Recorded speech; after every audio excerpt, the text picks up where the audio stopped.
Hit the damn button, nerd. I hit the button. See if fans. You got your girl over there? My girl. That's what I'm looking for. Yeah. Press the damn button, nerd. America, go to the YouTube right That's now. your girl? It's a weird deal going on there. Yeah, it is. I don't know what's happening. We're running out of time. My life is running out of lifespan. Murph, Swag Jeff, and who's the third guy? That's my favorite. What's up, YouTube? YouTubers! Mosh, we are now official. We're live on the YouTubes with a healthy stream. It's always good to have it. It's always good. I don't have it. I don't have her. Yeah, you do. It's the one that says press the damn button, nerd. I'm looking for it. Mosh, you gotta have it. Okay. I'm telling you that it's right Just there. press the damn button, I was nerd. looking for hit because the kids all say hit the damn button, nerd. Oh, hit the. Is that what the kids say? They say that and mash the bell. Yeah, they do. Not. Well, that's what we say around here because we're funky fresh, Mosh. We know what we're all Funky about. fresh. Yeah, we're hip. We're with it. Speaking of that, have you heard from Mikey?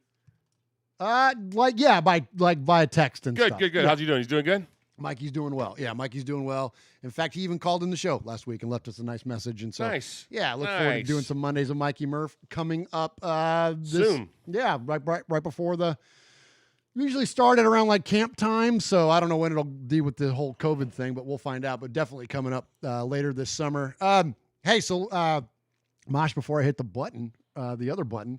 We got people in the chat already. Chuck Down Raider, Atticus be rocking. Shoot, I should. Kevin the Raider Nerd, Raider Ramon, Herman Munster, My Opinion, Damage Inc., Raider Nation Scotland. Appreciate you all jumping in with us here for the latest episode of Raiders Fan Radio. So, Mosh, I guess without further ado, let's go ahead and jump into 168.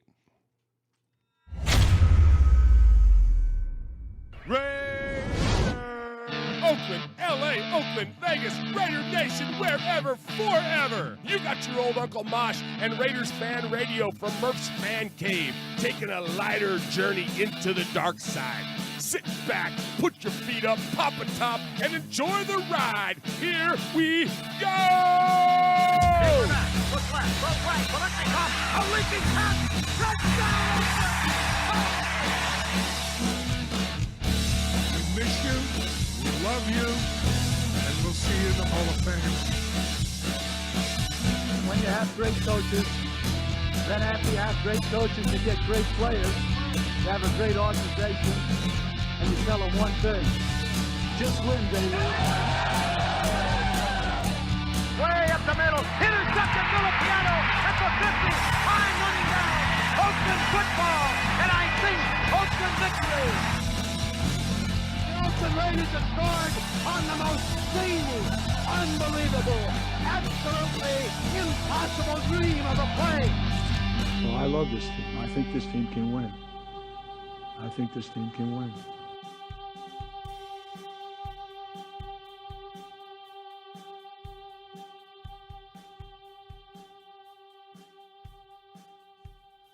What is up, Raider Nation? Your buddy Murph back once again for what we trust will be a fantastic episode of Raiders Fan Radio, live here in Murph's Fan Cave, episode number 168. You can find us every week on Wednesday at 7 o'clock Eastern, and so many people have already done that and joining us in the chat tonight. I can't scroll up, but it's Kevin the Raider Nerd's in there, Herman Munster, My Opinion, Chucktown Raider, Damage Inc., Raider Nation Scotland. What's up? Let's see. Kill Jadis, I owe you like 10 apologies. I've got one of your emails tonight. I don't know what was going on with your emails, but they kept getting skipped over in the inbox. So I've got your latest one tonight. So much appreciate you. We're going to read that. Mosh has got that tonight. Ron the Mater Raider, of course, holding it down in there. Raider Ramon, Tampa Raider. Lee B is in there. Eye Patch is in there. Appreciate all of you joining us live each and every week here on the YouTubes, as the kids say. Wait, no, they don't. They definitely don't. But the man that does say that each and every week is the one, the only, the legendary Uncle Mosh. Yeah. Oh, yeah. What's up? You're in like a wrestling I'm so in a wrestling mood, man. Yeah, you are. I've been watching. We're going to get to that in a minute. Okay, we're going to get to that in a minute. Yeah. But, I'm so glad to be back. Yeah, glad to have you, man. I've been working, man. I had real live stuff to do. Yeah, you did. You had a lot going on. It's awful. And not only did you have a lot going on, but then when you don't have anything going on, you can't even go to the casino. No. Well, I can now. We can now. Yeah. That's right. We're opening back up 1st of June. Yeah. Well, we're just doing a little prep. We're trying to prepare for online teaching if we have to go that way, if we go to another lockdown situation. And so there's these new programs that we have to learn. And everybody that knows me knows how tech savvy I am. Very much so. Yeah, and when you try to type with sausages on the end of your wrists, it doesn't quite work. Yeah, I hit lots of buttons. Well, I'm glad you brought that up, Mosh, because I had a segment saved for our respect segment, but I'm going to go ahead and we're going to hit it right here at the top of the show. We got a lot to get to tonight, episode number 168. Again, appreciate all of you jumping in and joining with us.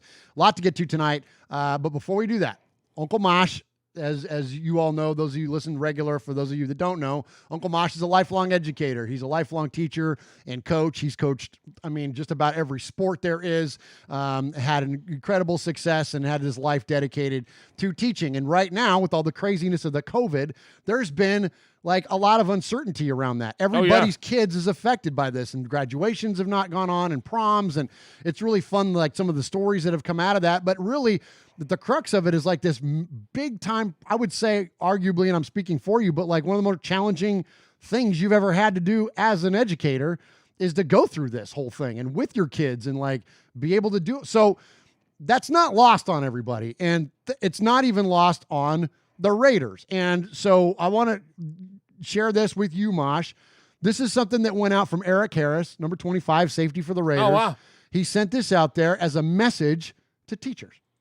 Hey, Eric Harris here, number 25, safety for the Las Vegas Raiders. I'm about to get some work in, but before I did that, I wanted to take a second and just thank all the teachers out there.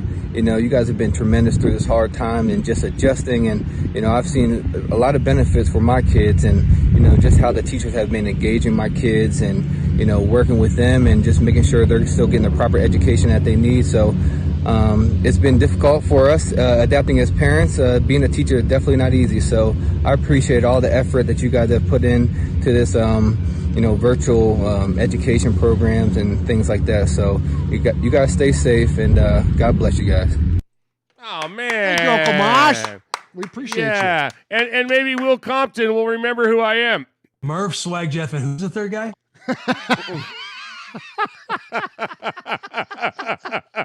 We'll talk about We'll that talk later. about that later. But thank you very much, Mosh. We Thank appreciate you. you. Thank man. you. We And I appreciate appreciate you. that.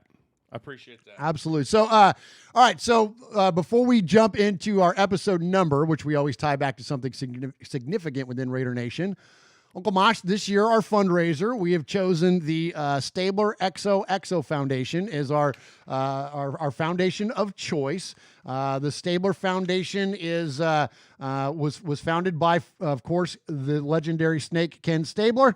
And in 2015, the nonprofit took up a cause directly affected Stabler, and that is sports-related brain trauma. And so now it's run by Kendra Stabler, Kenny's daughter, and it's all about like initiating change or planning for change and dealing with brain traumas and brain injuries in sports, from youth sports all the way up through pro sports. So glad to partner with them this year. And so we've partnered with them through this fundraiser, and you can help us, Raider Nation, by going to RaidersFanRadio.com/gear, RaidersFanRadio.com/GEAR. There's a link there, and just click that link, and it takes you to the Fanatics website. Anything that you buy on the Fanatics website, including a Will Compton jersey, for instance, number 51 that I've ordered this last week, if you buy anything there, a portion of the profits from that, it doesn't cost you extra. The Fanatics people give us money. We're putting all that money together, and we're going to donate that to the Stabler XO Foundation. And Uncle Mosh, you got an update for us. Yeah, I do. And, it's great because we give all of our money away. That's just something you and I, when we decided to go in this different direction, we said that's something that we're always going to do, and by picking these groups to go with. And right now, before in the deadest of the dead season, we got $197.78. Awesome, and man. last year we shot for $2,000. This year we're talking $2,500. So we're almost 10% there. That's awesome. Or if Swaggy were here, we would say we're 1.68% yardage. Yeah. So no kidding. That's pretty cool, That's man. pretty cool. Almost $200. Awesome, and man. that's great. That's great. Yeah, that's 100%. Just like last year when we gave to Bolitnikoff, this is on behalf. This isn't coming from us. We make it perfectly clear. This is on behalf of the RFR listening audience and all of the people that support us each and every week, like all the people in the chat tonight. And heck, even like last year, Mosh, when we supported Bolitnikoff, there was some people that were like just sending us money. Well, and I was like, it was like. It's awesome. Like they didn't even want anything in return. Like that's how generous people are around this. And here's something we need to talk about. This is a hard time right now. We're economically in a hard time right now. So feed your family, tithe to your church, make your car payment, do your house, do what you got to do, and then around July when things get better, or August or September, whenever. You can go back to getting things, doing the way you're going to do it. But don't put yourself in a situation where, something's going to suffer or there's going to be a hardship. It'll happen. We'll rebound. Yeah. And when we do, because some of these guys, there's some guys in the chat that are saying, "Hey, I haven't worked in months," and God, we feel for you. Oh, absolutely. So absolutely, yeah, absolutely. Don't take that lightly at all. And so appreciate you saying that, Mosh, and you know what I mean? And our thoughts and hearts are with you guys, anybody that's out there struggling with this thing, because it's a rough time, and it's it's a funky time to be like, hey, give us money. But like, just understand that it's always going to a good cause, and we're going to continue our initiative despite whatever the craziness of the world is, but that's a good, good so, looking out there, we're going Mosh, to do the for best. sure. We're going to do the best we can with what we got, and that's what all we can. And if we come up short of our $2,500 goal, and we come up short, but the bottom line is that it's something. We're going to have something for the Stabler Foundation one way or the other. And again, it's on behalf of you all. So we appreciate you and thank you so much for the support that you give us here at Raiders Fan Radio. All right. So this is episode number 168, and our buddy Swaggo, who's not with us tonight in the fan cave. Where is he? He's got daddy duties, man. Like we say faith, family, and football around here, and it's in that order. So absolutely, Swaggo's taking care of the family tonight, and so we appreciate him not being here. But Swag did sit in with me on the Will Compton interview. For those of you on the YouTubes, you can see I'm wearing my shirt that says "Straight Out of Will Compton." Of course, we're not out of Will Compton now because Compton came through. We did the interview with him on Monday. It's out on your Murph Fan Cave podcast feed. It's really good, too. Thank you, Mosh. It's an audio-only podcast. It's bleeped because we went potty mouth on it because, hey, look, as I was telling Mosh, we're going to meet Will where he's at, and that's just the way that their show rolls. And, we're no prudes around here, but we choose to keep our show clean so that way you can listen to it in the car with your family and all that, and stay open to a broader audience. But nothing wrong with anybody that decides to curse on their show or whatever, but that's not just what we've chosen to not do with our regularity. So anyway, so I bleeped it out though.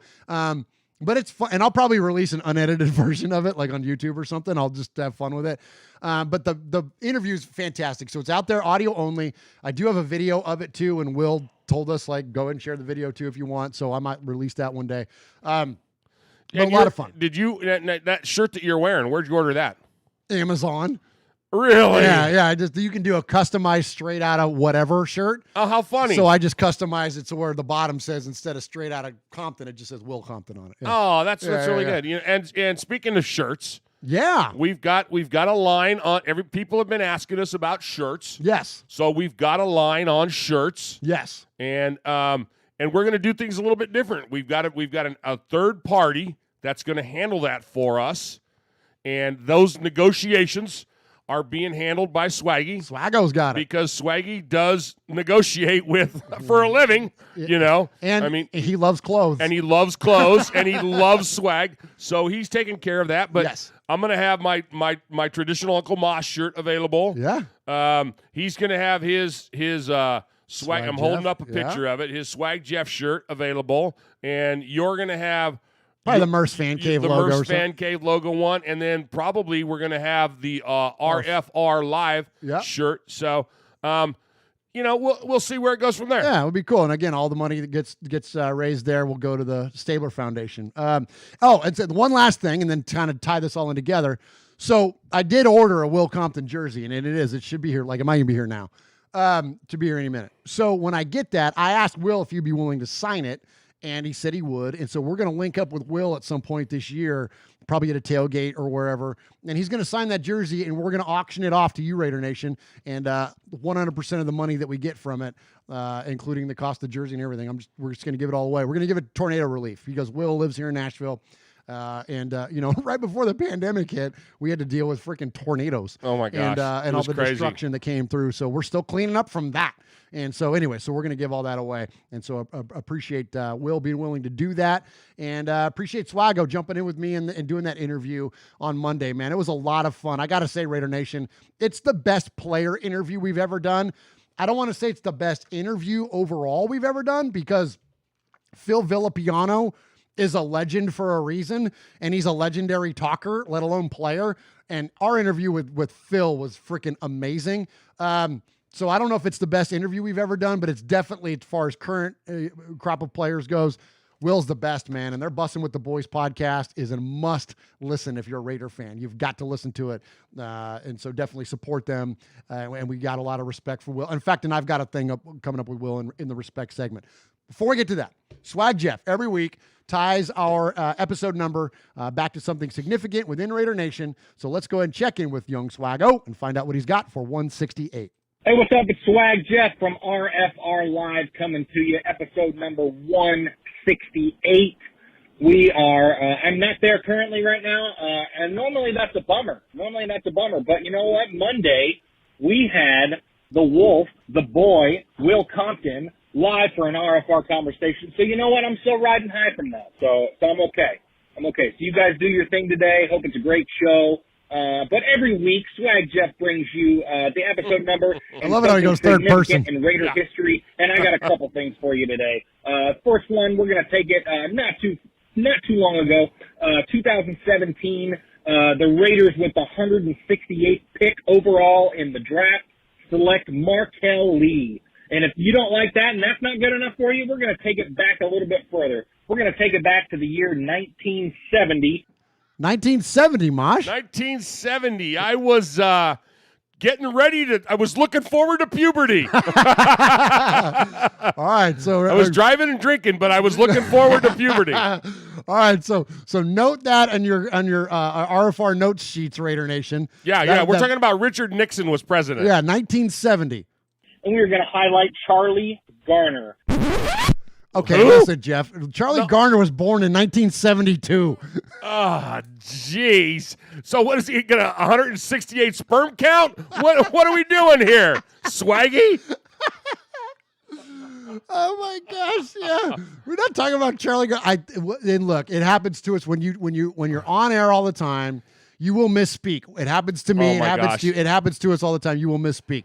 Swaggo meant to say Charlie Smith. Yeah, he didn't mean to say Charlie Garner. Anyways. He played in 14 games that season, ran for 681 yards and 3 scores, but more importantly, he had 168 rushes that year. That's right, 168. Enjoy the rest of the show. Go Raiders. Yeah, he did. Swaggy. Will you stifle yourself? All right, Mosh, let's hit some contact info and then jump into some respect. Hey, Raider Nation, this is Max Crosby from the Oakland Raiders. And goes down, and Max Crosby, who forced a fumble last week. You're listening to Murph, Mosh, and Swag Jeff on Raiders Fan Radio. Thank you so much. Just win, baby. You want me to get this? Yeah. So here on Raiders Fan Radio, we don't do shout-outs. We don't do free stuff. We don't do hey, if you do that, that's okay. We're not going to hold that against you, but what we like to do is we like to give a little bit of respect. Well, respect. So we got some folks that we're going to give respect to. So I'm going to take this first one because back in 1970, I had a major crush on this person. Oh yeah. Yeah. No, it's not Lyle Alzado for the Broncos. It was it's Phyllis George. Phyllis George was Miss America in 1971. Oh yeah. But and Phyllis, what's so cool about her and why we would give respect to her on Raiders Fan Radio is because Phyllis passed away. She died Thursday in Lexington, Kentucky. She was 70 years old. Same age as my wife. I hope she's not listening, but she never does, so that's okay. I'm good.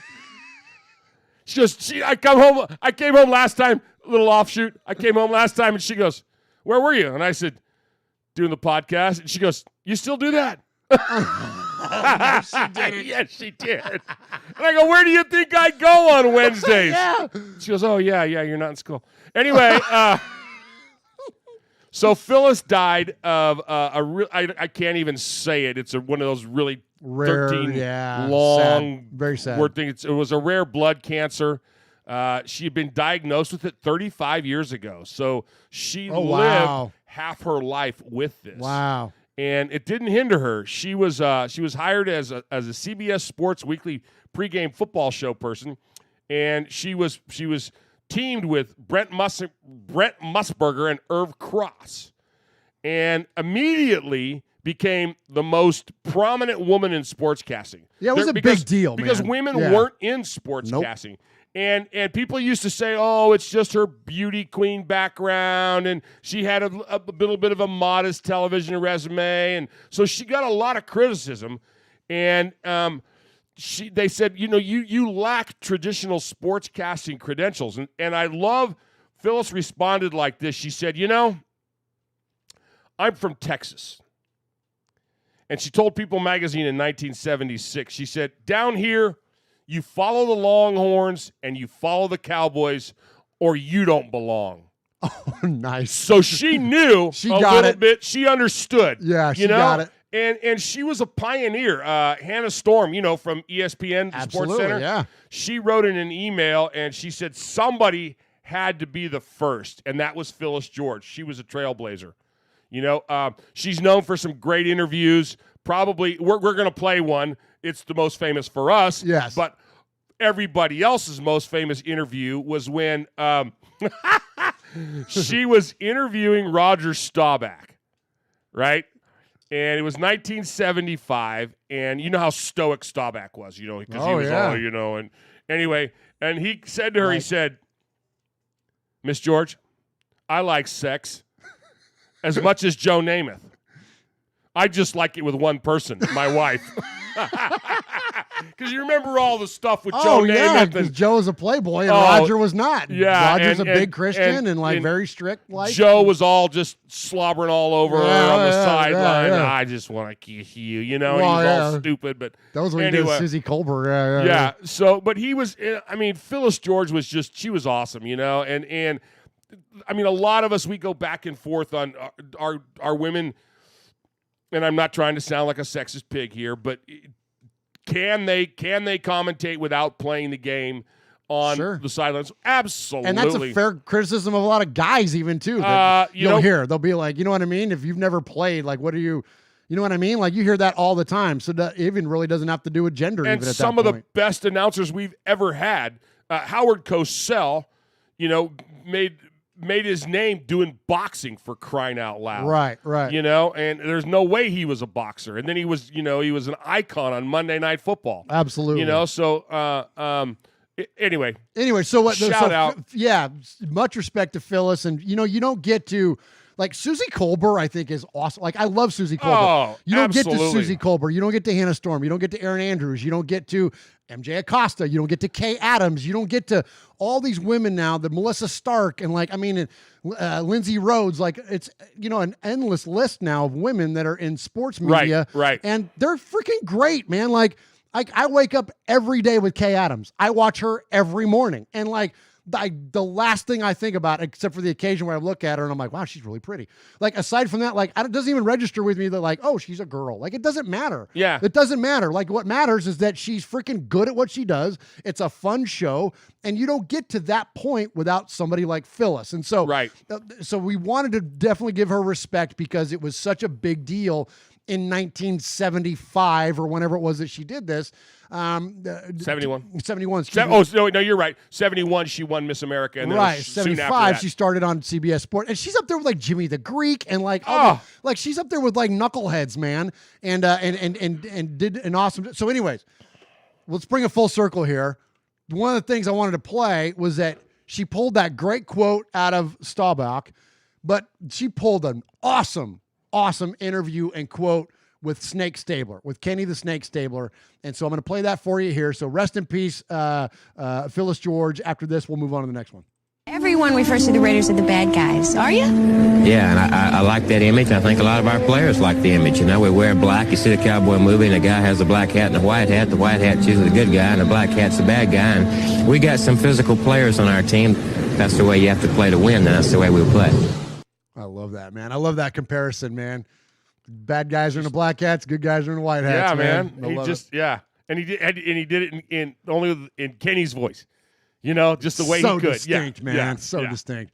I love so speaking of Stabler, man, there's a really funny GIF. Is it a GIF or a GIF, whatever the kids call it, that came up this week, and it was like, and it was on Twitter, and it said, just in case you forgot who the greatest quarterback of all time was, you might want to tell your cheerleaders to stay home when Stabler showed up at the stadium. And it's Stabler just completely macking on these three Broncos cheerleaders.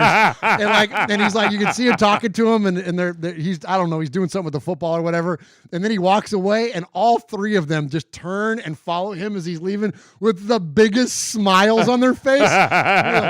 little snake, man. Like, there was no mistaking who the greatest was.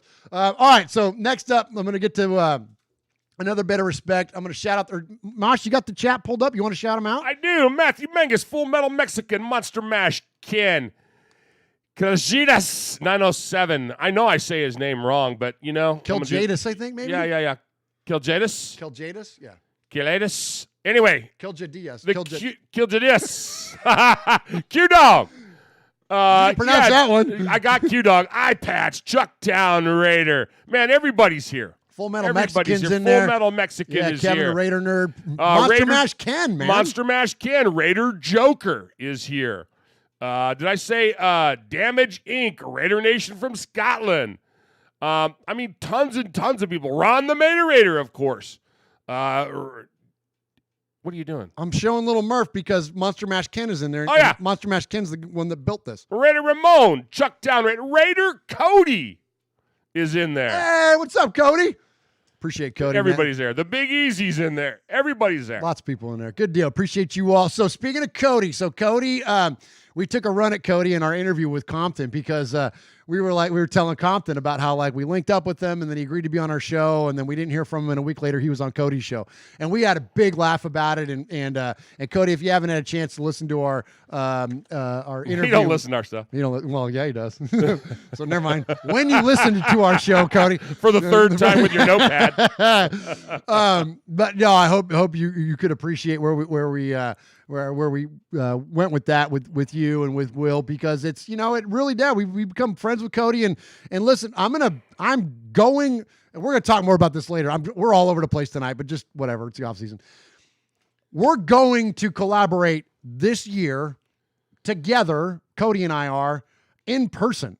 We're gonna be I would say co-hosting. I'm gonna guest on his thing pre-game in Vegas. Before Raider games. And so I don't know how many, at least one for sure. We'll talk about that later on. But yes, Cody has become such a good dude. I talk to him all the time on text and even phone calls.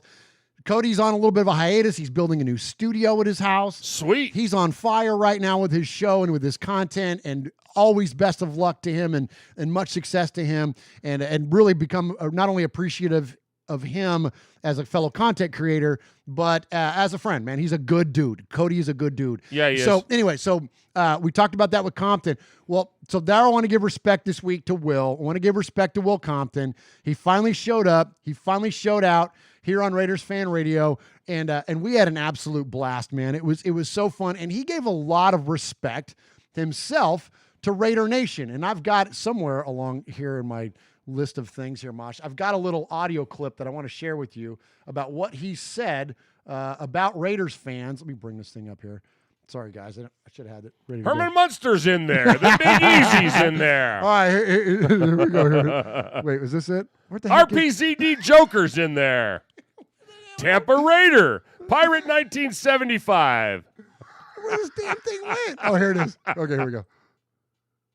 What's so unique about what you guys did, and then especially as Raider fans, we're just like, dude, just like eating it up, man. Like, I'll get on that shit. Yeah. Hell yeah. Whoops. Dude, the fan base, the Raider fan base is second to none, dude.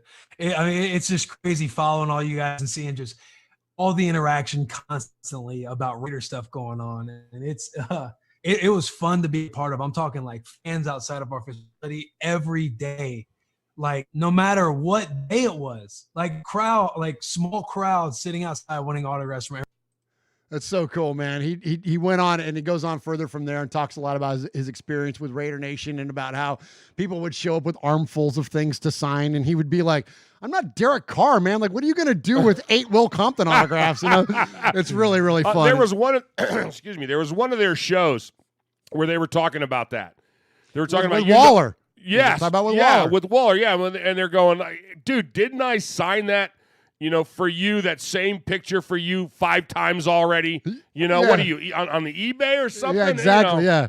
And he goes, yes, no, it's for my boss, Will. It's for my boss. And he's like, yeah, okay. And I'll see him the next day, and he'd be like, hey, my boss really liked that. And he'd be like, yeah, I bet he did. I bet he did. Anyway, so appreciate Will and appreciate Phyllis George and of course Eric Harris. We kind of led this whole thing off with some respect this week. So here it comes, boys and girls.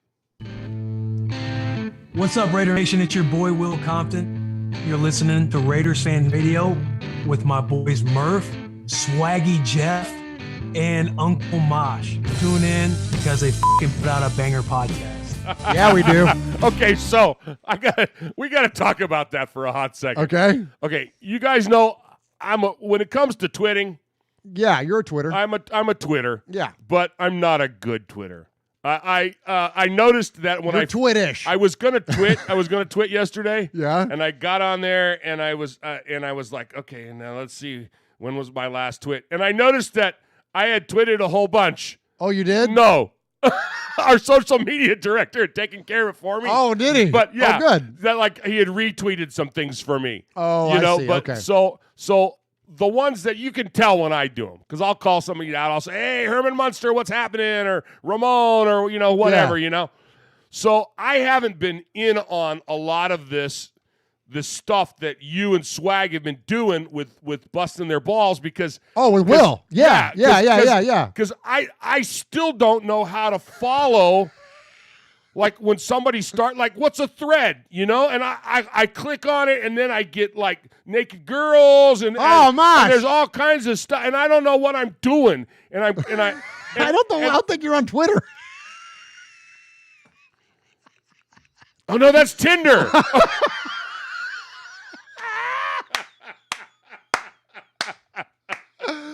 Oh, Mosh is over there swiping the wrong way.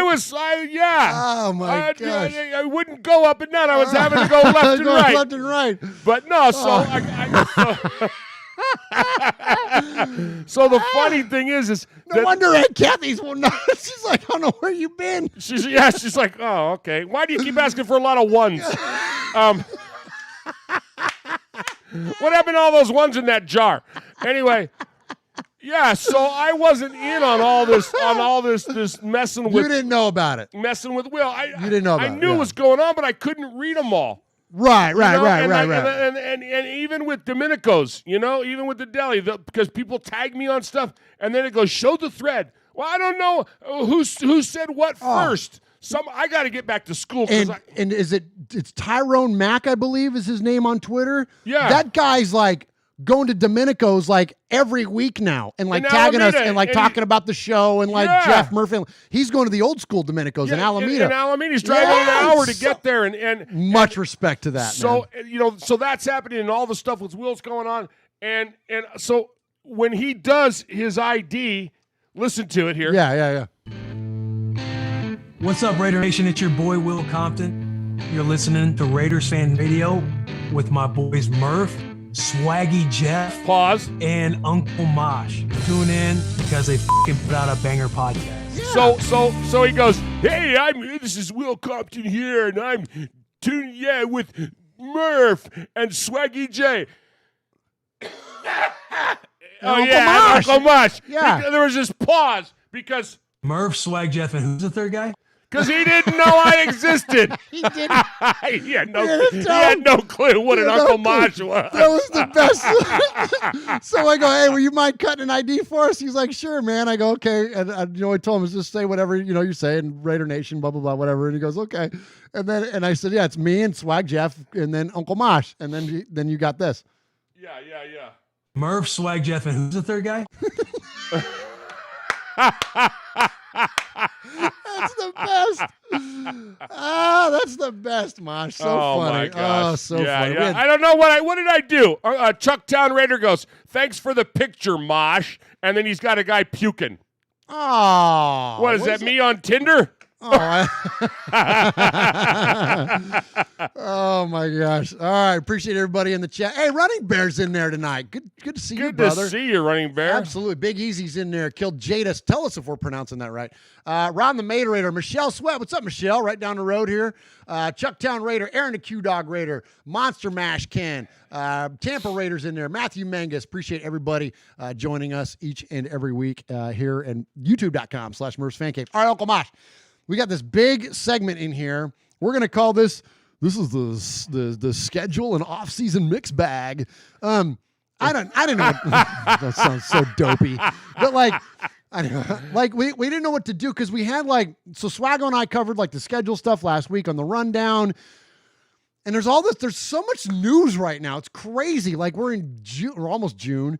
And the freaking Raider stories are coming out like crazy. So I just threw a bunch of stories together. So we're kind of already all over the place tonight as it is. So we're just going to continue to be all over the place tonight. So first off, in our schedule and off-season mix bag, we're gonna go to, speaking of Bussin' with the Boys, speaking of Will Compton, I've said earlier at the top of the show, Bussin' with the Boys is a must-listen for Raider fans. One of the reasons why is, it's co-hosted by a Raider in Will Compton, but also he has a bunch of Raiders on the show. And he talks about being a Raider, and he talks about behind the scenes. It's like getting a audio version of Hard Knocks. So definitely listen to Bussin' with the Boys. And most recently, they had Derek Carr on. So wow, Derek Carr's on there, and the show. And they don't pull punches either. No, and look, the show is hosted by Will and left tackle for the Tennessee Titans, Taylor Lewan, a guy who's intimately familiar with Marcus Mariota, right? All this stuff we've been talking about, the dynamic between Mariota and Carr and all that, they freaking talked about it. And this is the cool thing about this show is that the guests, their defenses are down. It's almost like, how Dan Patrick has that effect or Eisen has that effect. Right.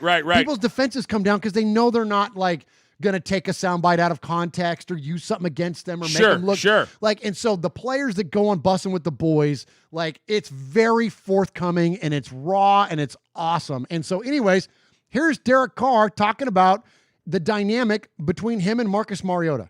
Have you talked to him at all or had any of those conversations with him about how to get acclimated to guys, any of that stuff, kind of been a good teammate or been all right, we'll see how it goes? Oh, no, 100%. Me and Marcus, we've known each other, obviously, from playing each other in college. And then, obviously, throughout the NFL, it feels like we went to Tennessee the first 4 years of my career to 3 years, Derek. play the Titans, which it felt like. No doubt. We were there every time. You guys came to us one preseason, and every other time we'd go to you guys. But knowing him, and then we've talked already. We've talked about where we're living and this and that and football and plays and Gruden and offense and the team and everything, literally everything. And he is by far one of the coolest, nicest, professional people I've ever been around. I got nothing but good things to say about him. As you know, you guys know him. He's amazing. He's a great guy. Yeah. And I think he's awesome.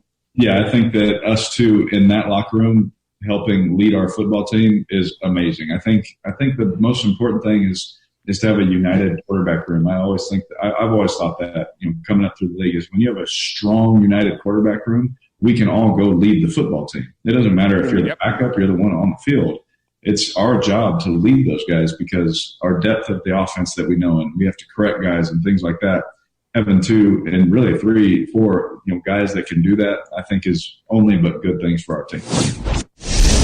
Pretty cool stuff there, Mosh. So, Swag and I have gone on now for the better part of 4 episodes gushing about the idea of what is going to go on with Mariota and Carr. What do you think, Mosh?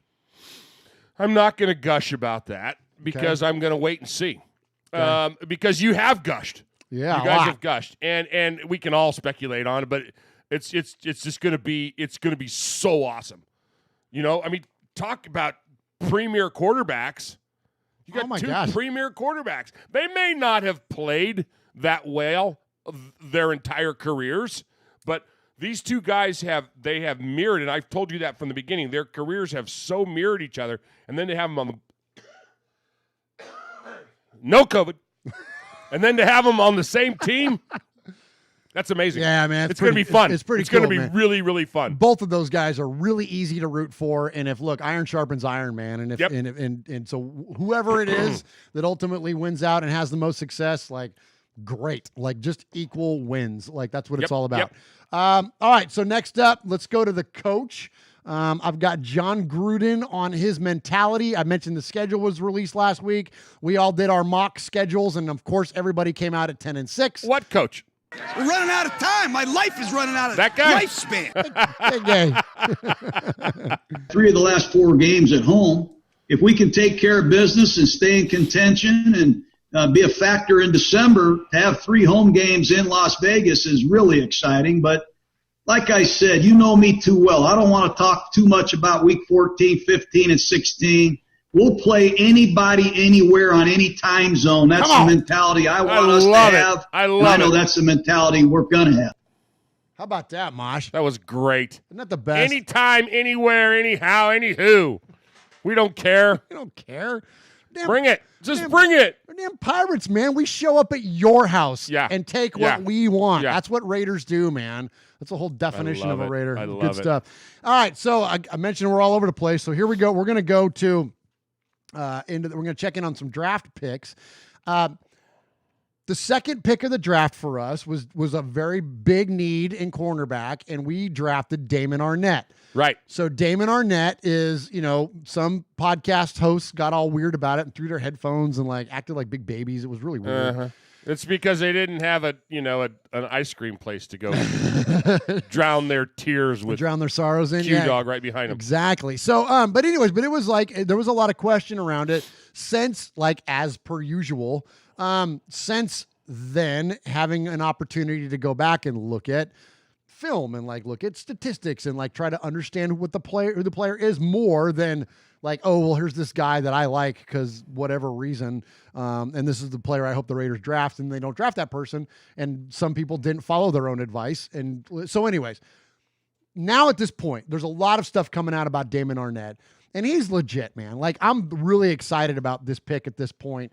I'm still a little weird about Ohio State corners, but that said, there are a lot of people out there that know a lot more about football than I do, and people that spend their careers studying football, and Peter King is one of them. I'm not the biggest Peter King fan because he lets his politics lead at times, and I'm not down with that. But anyways, that's aside. When it comes to football, though, I got a lot of respect for him and his opinion about things. And listen to Peter talk about Damon Arnett. Las Vegas Raiders wanted a cover guy who they believe could line up on the great receivers of the AFC West early on in 20 and 21. And I think the one number, Pro Football Focus has this number out, which is really, really interesting, that in man coverage of all the cornerbacks in this draft, Damon Arnett had allowed the lowest passer rating in college football of any cornerback in this draft in man coverage. And that's one of the reasons I think that both John Gruden and Mike Mayock got interested in Damon Arnett. I love that idea because that's what Raiders do. Yep. We, Al invented bump and run. All about man coverage, and it's been a long time since Nnamdi Asomugha or whoever. When you look at Chris Johnson, even like it's been a long time since we had like a big deal corner that could play man to man and be, there for a long time and kind of not necessarily lock up a side of the field. Maybe it's a mirror thing, whatever it is. But point being, though, is that somebody that could play man to man that well. And somebody that quarterbacks were scared of. Exactly. And like that's the thing about like Nnamdi is that when you look at when Nnamdi was a Raider, like Nnamdi didn't have a lot of stats because no one ever threw at him. Right. Like right. Nnamdi would have like a couple pass deflections and maybe a pick and some years not even that because literally no one would throw at him. And it's been a long time since we had a man-to-man guy like that. And that's Al Davis. That's Raider football. And so if Damon Arnett is that guy, then you got my support, man. So despite, my tantrum, well, it wasn't a tantrum, but it was like a shock anyways on draft night. Despite that, now at this point, I'm like, okay. When you throw your headsets, it's a tantrum. Yeah. Okay, well, I had a little bit of a tantrum. It was a quick tantrum. It was a short tantrum. It was a short tantrum. I don't do long tantrums. No. Because that would be immature. And if you held your breath, it would be like a good lung exercise. Okay, you know what I mean? Like how many 47-year-old dudes do you know hang out in their bonus room and throw headphones because there was a player selected by their team that they didn't plan on? Oh, boo-hoo. You know what I mean? Just look at the chat. There we go. There's 47-year-olds in there that had the same reaction. All right. So speaking of draft picks, we talk often on this show about how when we're trying to find insight into who a player is, like there are, somebody that we're not necessarily overly familiar with. When we're trying to find out about somebody, the great source is their coach. Like who's the college coach of that player. Gives you a really good insight to who they are as young men, who they are as players. And of course, your head coach in college is always going to sing your praises because he wants you to go into the NFL and do well because that amplifies your program. And by doing that, it helps you in recruiting. And so I get it that there's a reason behind all this stuff. But that said, you can also kind of read the tea leaves on who's being genuine and who's really just kind of, coach talk, who's fluffing, right? Right. So in this case, we're going to check in with Skip Holtz. Skip Holtz is the head coach of Louisiana Tech, rival of our MTSU Blue Raiders. We won't hold that against them like Jeff Murphy taught us. We root for the small school guys, even though they might have been our rivals in college. We're going to root for them at the next level. So let's check in with Skip Holtz, and he goes on to tell us about who Amik Robertson is as a young man and a young football player. They're getting a special player, obviously, but I think an even unique, neat, awesome young man. Amik's got talent, skills. He's got ball skills. I think he is a very unique player from a standpoint that he's probably one of the most passionate, one of the most committed football players I've been around. I mean, it is all about ball, and he absolutely loves the game. I think he brings an energy to practice every single day. His confidence may be his biggest asset. As great as his ball skills are and his quickness and the things that he does on the field, but I think his competitive nature and his confidence are probably his two biggest strengths.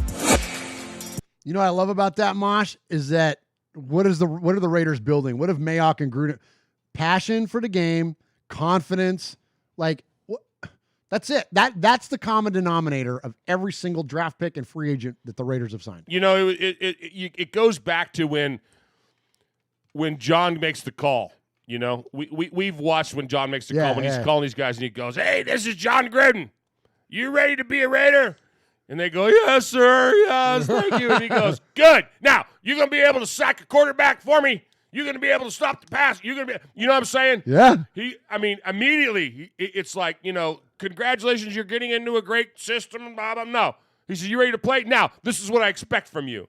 I love that. Now, I don't know if other coaches do that, but that's from day one, from the first second, that it's official, man. It's like, you got to buy into this. Yes. This is what we're doing. I love that, Mosh. And it also makes me feel like there's already those conversations, or at least the precursor to them, have already happened. And that's now it's like, okay, now we remember all that stuff we talked about. Okay. Yeah. Now we drafted you, and now you got to go do all that. You know what I mean? I love that accountability and expectation. Like you stated, man, very well put, Mosh. All right. So A guy that, so speaking of the call, one of our favorite calls last year was Max Crosby when he was drafted. Max. We're big Max fans around here. And so let's check in with Max on his offseason. We talked to Comp about this a little bit. It was like, okay, with the COVID and all the craziness, like, what are you doing to stay in shape? And so here's Max Crosby telling us about how his offseason has gone so far. We knew who we were going to be playing, but just kind of cool knowing where and when. There's going to be some awesome games. We got 4 primetime games, which is sick. So many quarterbacks that are, high level. So, obviously I know I'm fired up. We had some games last year, and, like the Chargers game on Thursday night was huge. And I feel like we definitely shined as a D-line, and we want to do that every single week. But, obviously getting to do it in front of more people is awesome. And, me and Clee and the rest of the D-line, that fires us up. We want to be in front of, everyone. We want to display what we can do on the national stage. Get more primetime games is awesome. We have a new D-line coach, so we're just trying to get to know him, and we can't even, be with him in person. So it makes it, even harder. But, he's been going out of his way to call all of us, every single day, even after meetings and stuff like that. And, obviously we have to adapt. We're professional athletes. We're supposed to be taking care of our body regardless. So you just got to find ways to make it happen. I know Clee's been working. I know I've been working. This whole Corona thing has been crazy, but, I feel like, it can be used as an excuse to not, train to the highest of your ability because, you're locked in and stuff like that. It's going to be very exciting. I just want things to get back to normal, just like everybody else. Mosh, I want you to elaborate on that because he went on about how they're constantly staying in contact with their players. Very similar dynamic of what you were just talking about, how when school ended, it ended abruptly. You didn't expect it, but you're still day to day in touch. Like I talk to my kids every 3 days. On Monday, Wednesday, and Friday, I send them a message. And it's kind of funny because I don't sleep. I don't sleep. I just don't sleep. So I'll get, I'll go to bed. I'll go to bed at midnight or whatever. And by 3 o'clock, I'm up, and it's just the way it is. So I send a message that I text message. We can't do group texting. Because some idiot ruined that for everybody. But so there's 2 or 3 kids that have signed, their parents have signed a waiver that I can text, and then they send it to the whole group. And it's my core kids, it's about 60 kids, and so I send them those kids a message, and I say, hey, please post this in your group. And I say, happy Wednesday, happy Monday, happy Friday, do this. Make sure you're staying up with this. And I'll tell them, since we're locked out of the school and we were 7 days away from a production, we're still trying to get that production complete. And I give them an update and I just try to be positive, and just try to tell them, what's going on in as far as the school in our little microcosm, in our little community, what's happening. And I hear back from their parents all the time, hey, that was a really nice message, because I'll send them a funny little thing, or I'll send them because I can text. There's no swiping. Yeah, because you talk to text. I talk to text, exactly. And then all I got to do is go back and correct the words. Right. But so it really is important to hear from your leadership, and I know that where did Zoom come from? Whoever invented Zoom they went from, a little podunk thing to worth billions now, and everybody. So it's really, really important to hear from leadership. And I love that the coaches, like he said, after meetings, they talk every day. That's so cool. That's and and like when you look at, like your kids versus these young men, like there's only like a 5-year difference. Like it's not that big. Like we got, what I mean? Like you're talking about, very young adults here. I got a kid in my program he's not going D1, but he's going to go kick at the college level. I got one of the kids in my program she's a cheerleader, and she got a full scholarship to cheer at The Ohio State. Oh, nice. So I mean, these are kids that are going to be in that mix with folks that are going to be going on to this next level in a year or two. Yeah. So I mean, Yeah, it's a big deal. Well, we appreciate that sentiment, man, because absolutely, it's important to stay in touch and keep them motivated and keep them engaged, and it sounds like that's what the Raiders are doing, and so that's awesome for sure. All right, I've got two more. One of them, Mosh, isn't on the rundown. We're going to end on. I'm going to hit the Good Morning Football crew next. I mentioned them at the top of the show. Kay Adams, Kyle Brandt, Nate Burleson, Peter Schrager.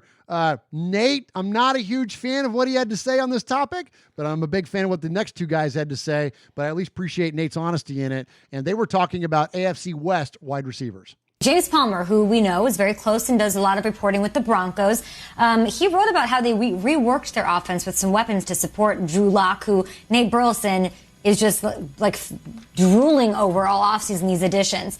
So, Nate, which quarterback and rookie wide receiver duo do you think will have the biggest impact in the AFC West? Is it Locke and Jerry Jeudy, or is it Derek Carr and Henry Ruggs? This is a really tough one. I start with you. This is tough once again because I look at the running game, and Josh Jacobs was so good last year. I feel like they're going to feed him even more and feature him even more. But then on the flip side, you look at the Broncos, they got Philip Lindsay and Melvin Gordon from the Chargers. But with that said, the fact that the Broncos went out and drafted two wide receivers in the first two picks of the draft, adding to what they have in Cortland Sutton, I feel like they're going to light up the skies. And you know what? In that division, that might be the plan. I mean, we're talking about who's going to beat the Chiefs. Maybe they're planning to go out there and have the same type of aerial attack with the same type of speed as the Chiefs have. Killing me. I'm going with Drew Lock and Jerry Jeudy. I feel like they're going to be busy this year. I'll go with the Raiders. There you go. Come on, Kyle. The Raiders. Oh, come on, Nate. We can be talking about establishing the running game and the battle in the trenches. Give me a wide receiver who runs a 1.640 in Las Vegas, and I'm going to roll with it, of course. Listen, the question is, I don't know if it's how long it's going to be Carr throwing to him when you got Mariota on the sideline. I don't care who it is. I'm going to take a run. What are we going to do here? Make the conservative approach and say, well, the Broncos have a more well-rounded receiving corps. No, give me Ruggs. That's it. Peter, what do you want? Give me something good here, Peter. I want a good answer from you right now, Peter. Every single NFL mock draft and every single pundit had CeeDee Lamb and Jerry Jeudy, and then the third receiver off the board is going to be Henry Ruggs III, a fast speedster out of Alabama. Well, guess what? The Raiders had the first wide receiver taken, and all the mock drafts were wrong. All the pundits were wrong. They took the silver and black race car. This is what he is, a silver and black race car. His name is Henry Ruggs III. He's going to Las Vegas, and he is the #1 show in town. Amari Cooper's way gone from the Raiders. They didn't have that #1 receiver last year, and they drafted one with the 12th overall pick. You better believe they're going to Henry Ruggs. You better believe John Gruden is in that man cave of his and drawing up plays to get him open. He might not even have to draw up too much. When you got 4.27 speed, you're already open out of the gates. Is Derek Carr going to push down the field more and take advantage of that speed on that car? That is my question. Absolutely. Kay's the best, man. You know, if people don't know who he is by now, if they don't know who Ruggs is by now, America, go to the YouTube right now. That's a weird deal going on there.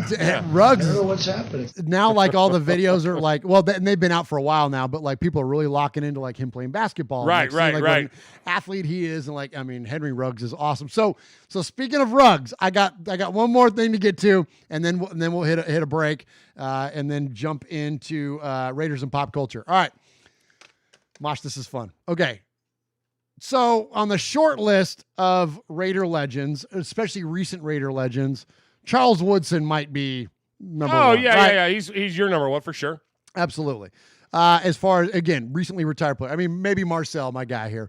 But outside of that, I mean, Woodson is just, freaking awesome. Anyways, so Raider legend Charles Woodson had some commentary on Henry Ruggs III. And this is he's doing like a little like a selfie video thing kind of, and it's him and his young son. So here you go. Henry Ruggs, man, congratulations, man. The 12th pick in the 2020 NFL draft, man. Listen. Hey, while we're listening to this, Mosh, I want to see if you pick up the same thing that I picked up here as we're listening to Charles. Man, I know you've been working on this, man, night and day, man. I know your family been working on it night and day. I know y'all been hustling, man. Y'all been doing your thing, grinding, trying to get to this moment, and it's finally here. We're moving on to new horizons, man. We're going on to Las Vegas, and guess what? You're going to be a big part of the turnaround, man. So listen, come ready, come willing. to work hard, make plays, and build your legend, man. Can't wait to get you in town, man, to Las Vegas, man, and take this thing to the next level. Chase, you got something for him? Congratulations, Henry. I was really hoping you could go to the Raiders. You'll be a big part of the team. Ooh, you heard that from my main man. That's my youngest right there. That's Chase, man. So congratulations. Chase, tell him congratulations again. Congratulations. My man, Silver and Black is waiting on you. Go Raiders. All right, so aside from the cool factor of him being there with his kid, right? Sure. What's your biggest takeaway of that? It's the old guys. It's the former players that are still touching bases with the new players. Yeah. It's the let's continue or rebuild the culture. Absolutely. And it just doesn't happen with other teams. I promise you. No, I love it. The way that it's almost like full circle a lot of times. Yep. And absolutely, and how the Raiders continue to connect with their past. And, I don't think Mark Davis or anybody else in the organization is lobbying for Charles Woodson to make videos. And so for him to do that is awesome. But I did have one other takeaway though, Mosh. Okay. All right. You got your tally board? You got your tally pin ready? Yeah, I got it. Go. Okay. All right. I want you to count. Apparently, Charles Woodson was coached by John Gruden once upon a time, because there's only one person in the entire world that says the word man more than John Gruden, and that might be Charles Woodson. Here we go. Henry Ruggs, man, congratulations, man. And the 12th pick in the 2020 NFL draft, man. Listen, man, I know you've been working on this, man, night and day, man. And I know your family been working on it night and day. I know y'all been hustling, man. Y'all been doing your thing, grinding, trying to get to this moment, and it's finally here. We're moving on to new horizons, man. We're going on to Las Vegas, and guess what? You're going to be a big part of the turnaround, man. So, listen, come ready, come willing to work hard, make plays, and build your legend, man. Can't wait to get you in town, man, to Las Vegas, man, and take this thing to the next level. Chase, you got something for him? Congratulations, Henry. I was really hoping you could go to the Raiders. You'll be a big part of the team. Ooh, you heard that from my main man. That's my youngest right there. That's Chase, man. So congratulations. Chase, tell him congratulations again. Congratulations. My man, Silver and Black is waiting on you. Go Raiders. How many? There's 15 mans. 15 mans in a minute and 32 seconds. We're running out of time. My life is running out of lifespan. Oh, my God. Isn't that funny? That's the best. Seawood, man. Oh, man. Oh, man. You're one of our favorites, man. He's the best. He's the best, man. All right, so this guy, okay, former Raider, this guy, hey, Compton, are you listening? Oh. This guy didn't forget me. Oh. Hey, this is Pete Koch, former Los Angeles Raider. Yeah, back in the old days, baby. And you're listening to Murph and Uncle Mosh, who happens to have the same hair as me. Check it out, Raiders Fan Radio.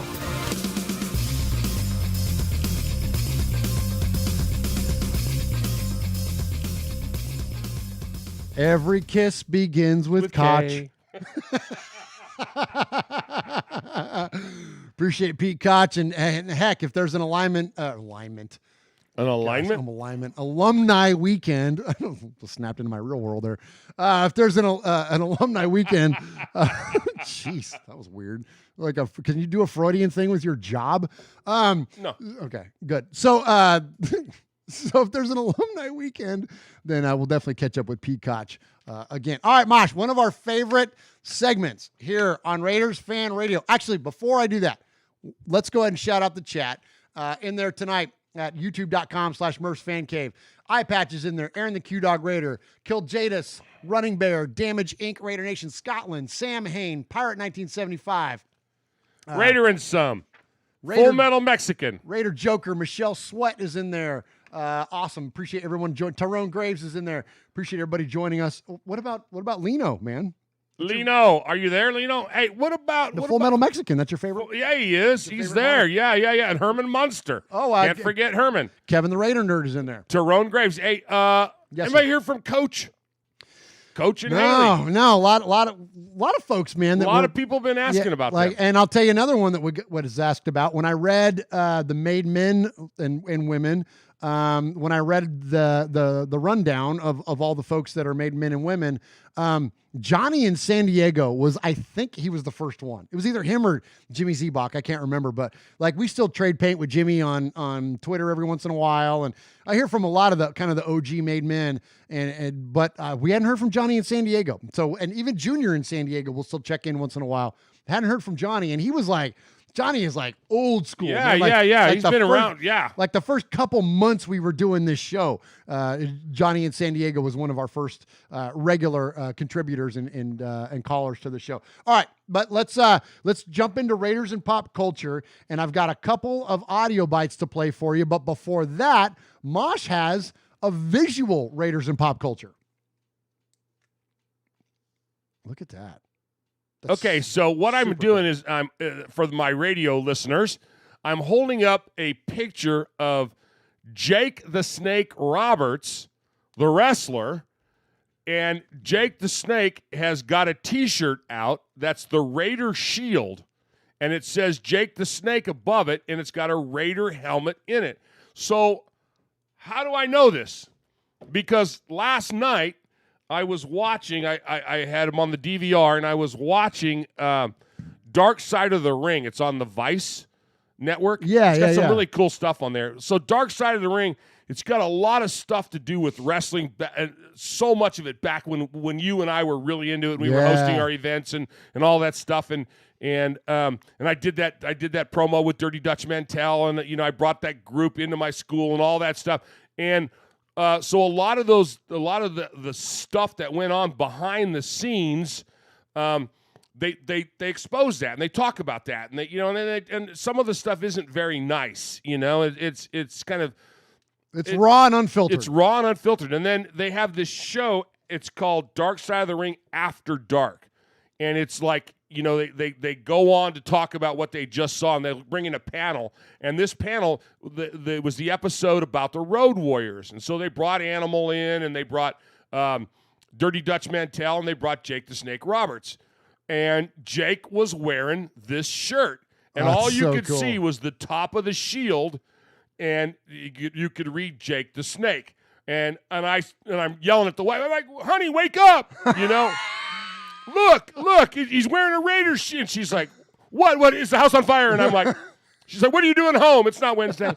Anyway, so it was cool. It was really cool. And and you can order those. If you want a Jake the Snake Roberts and I'm giving him a free plug, but what the heck, man?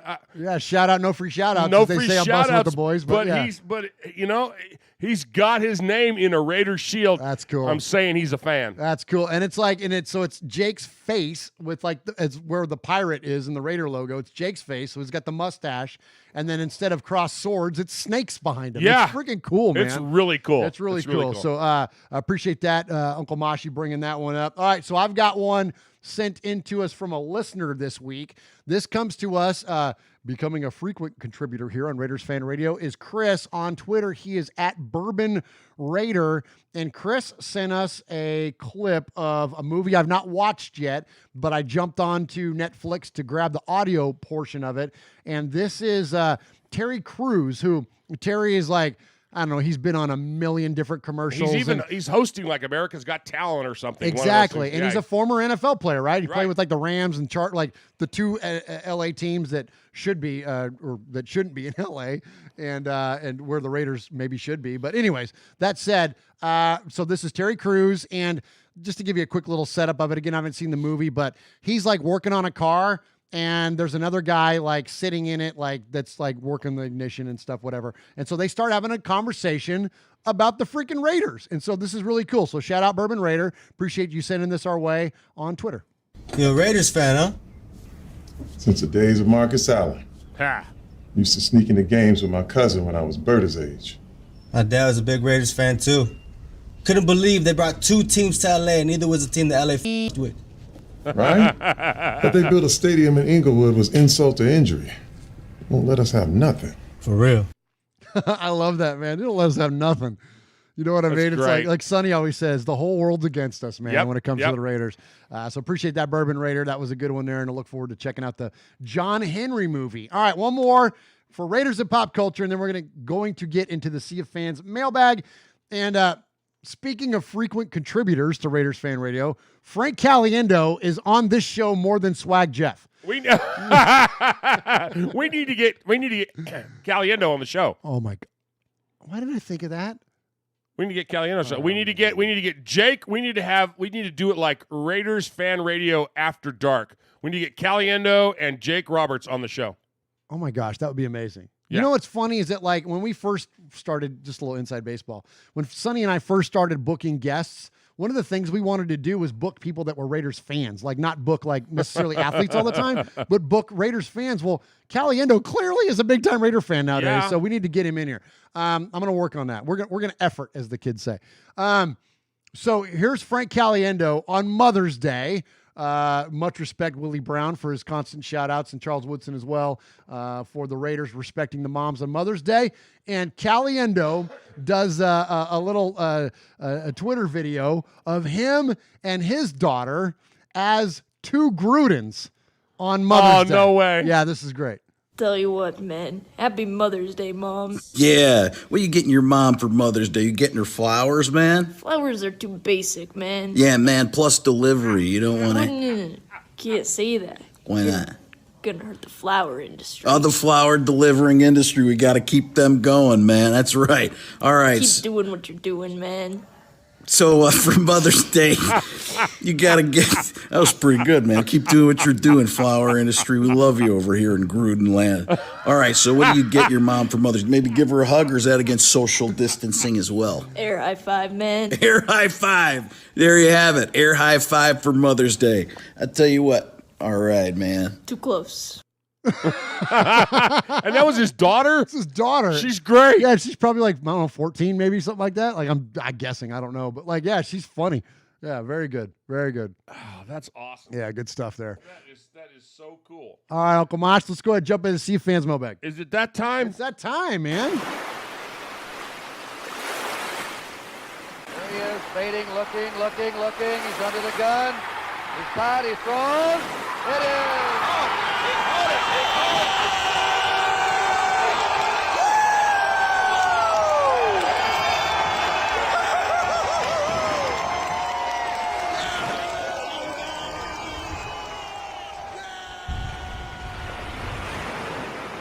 All right, so here on Raiders Fan Radio, we love to hear from our folks. And, of course, we're going to get into those that called, and we'll hear from the capo.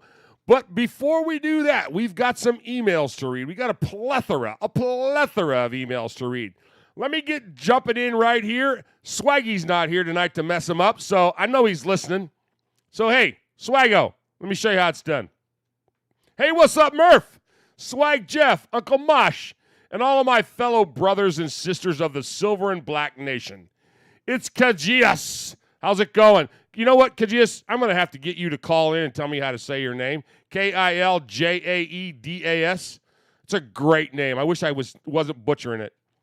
Coming at you from Alaska. Yes, there are Raider fans here. Yes, there is internet here. And no, we don't plug our internet cable into a moose's behind to get reception or have a polar bear run on a giant hamster wheel while dragging a raw piece of caribou to get electricity. I'm one of the lesser-known Raider fans that puts out Raider videos. And I almost thought that I should make a video of this and post it. But I instead wanted to put this to you all. We are fans here in Alaska and have ice in our veins, and our hatred for other teams runs deeper than the Pacific Ocean. Deeper than the tub of pudding that Andy Reid probably had after winning the Super Bowl. Hashtag, who's fat? Oh, wait. Oh, no, you keep going. I'll find it. There it is. Fat of the week. Says he's fat. Who's fat? Andy Reid. Deeper than John Elway's love for himself and his buck-toothed donkey face, and deeper than Phil. Oh, man, I love this guy. This is terrible. And this one's bad. Oh, no. And deeper than Phillip Rivers' pullout game.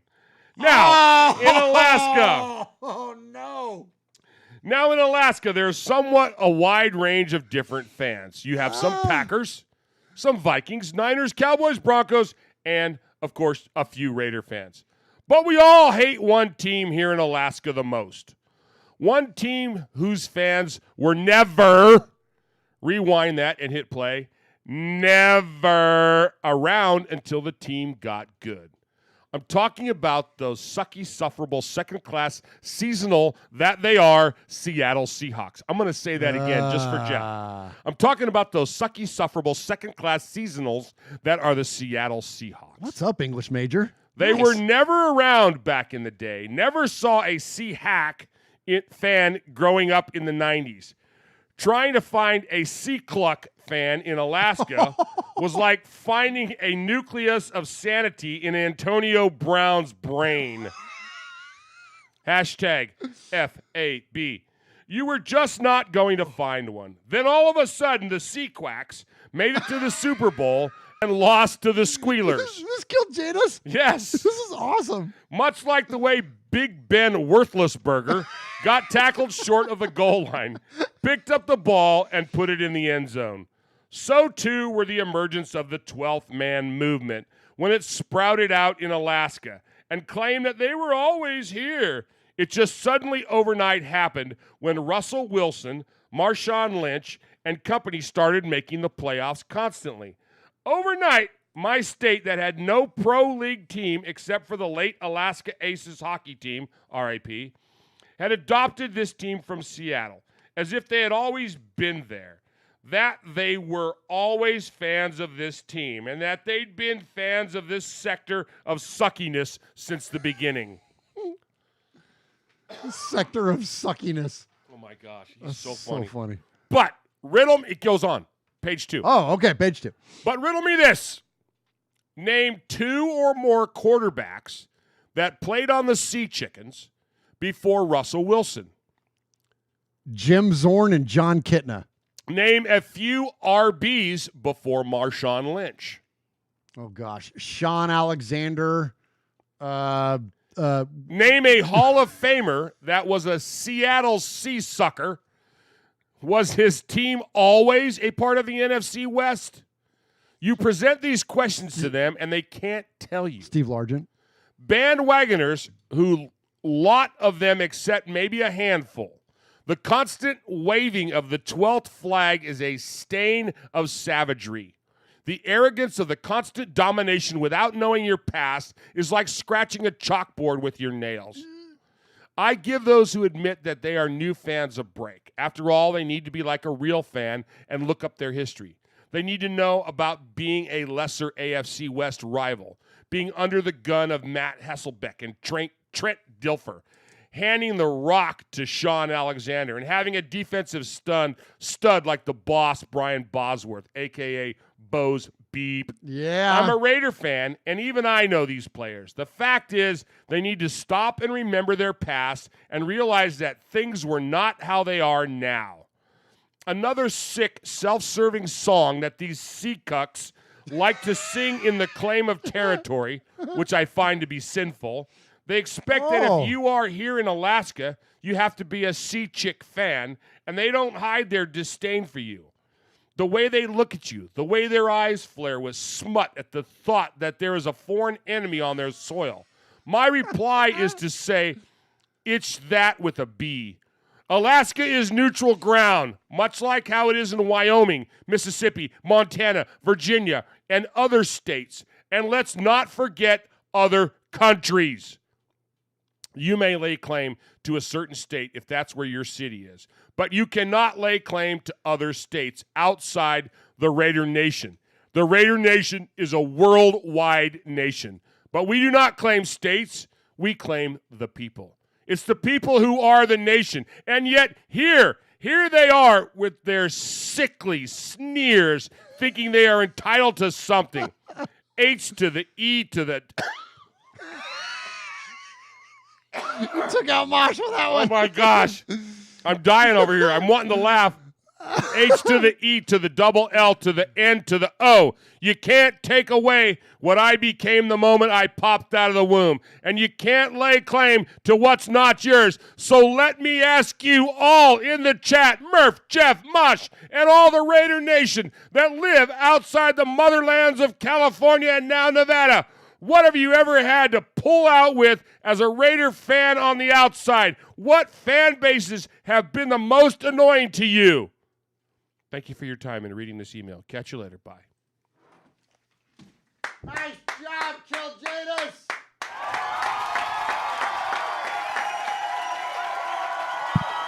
Dang, man. He brought thunder on that one, man. Great job. Good job, buddy. Wow, that was awesome. So quickly, just to answer the question there, what fan bases bug me, Mosh? Well, I'll give you a regional one, and then I'll give you an overall one and tie it back up to the Raiders. So, growing up, I was not a college football fan. Growing up in the Bay Area, we had Stanford and Cal. I did not have any family members nor any other direct affiliations to either one of those colleges, aside from, sadly, John Elway or Marshawn and Aaron Rodgers coming through Cal. Like there wasn't they weren't like prominent programs. But then when I moved to the South, then I really got and understood what college football was all about. And I'm not poo-pooing on the college team in your area, wherever you are. But if you're not in an SEC city or an SEC region, I'm sorry, you don't get it, because it's a whole nother world down here. It's literally like a religion. And when I got down here and saw that firsthand, was also right around the time that UT won their national championship, post Peyton Manning. This was T. Martin. This was, and it was just insane. And at that point, it really resonated with me. So all that said, being a resident of Tennessee drives me nuts. Alabama fan. Can't stand him. And I work with a diehard Alabama fan, and I got a lot of respect for him because he's been an Alabama fan his whole life. But people that live in Tennessee, were born in Tennessee, and are Alabama fans, I'm like, what the hell's the matter with you? Like, that's your rival. That should be Georgia and Alabama and Florida. And you should despise these teams. And for people that live here and throw Roll Tide around with their Tennessee license plate, stop it. It drives me crazy. So that, and then I'll give you one more, the Chiefs fans. Because no one... don't even get like me Kiljadas was talking about there, like Kiljadas was talking about there, that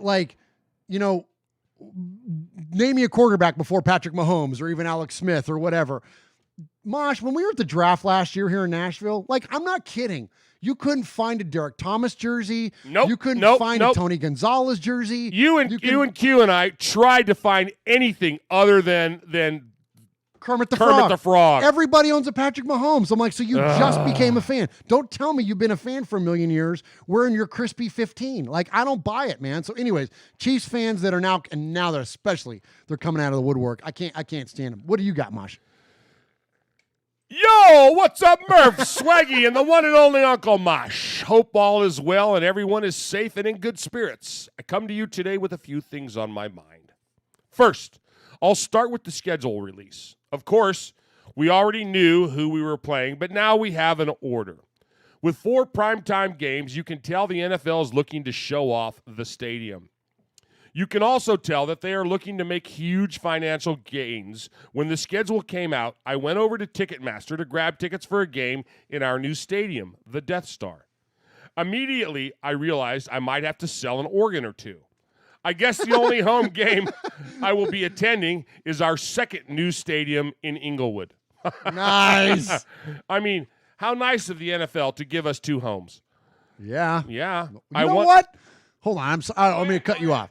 That's an interesting thought, Mosh, because all of us that are Raider fans and are at least loosely connected with the Los Angeles Raiders history understood that they moved 2 teams to Oakland, and just like in that Raiders and Pop Culture clip, they moved the wrong teams to Los Angeles. LA, I meant LA, excuse me. They moved the wrong teams to Los Angeles. There is a much bigger Raider contingent in Los Angeles than the Rams or Chargers combined. And that's literal now. Yeah. The Raiders have sold more season tickets in Vegas than both of the LA teams combined.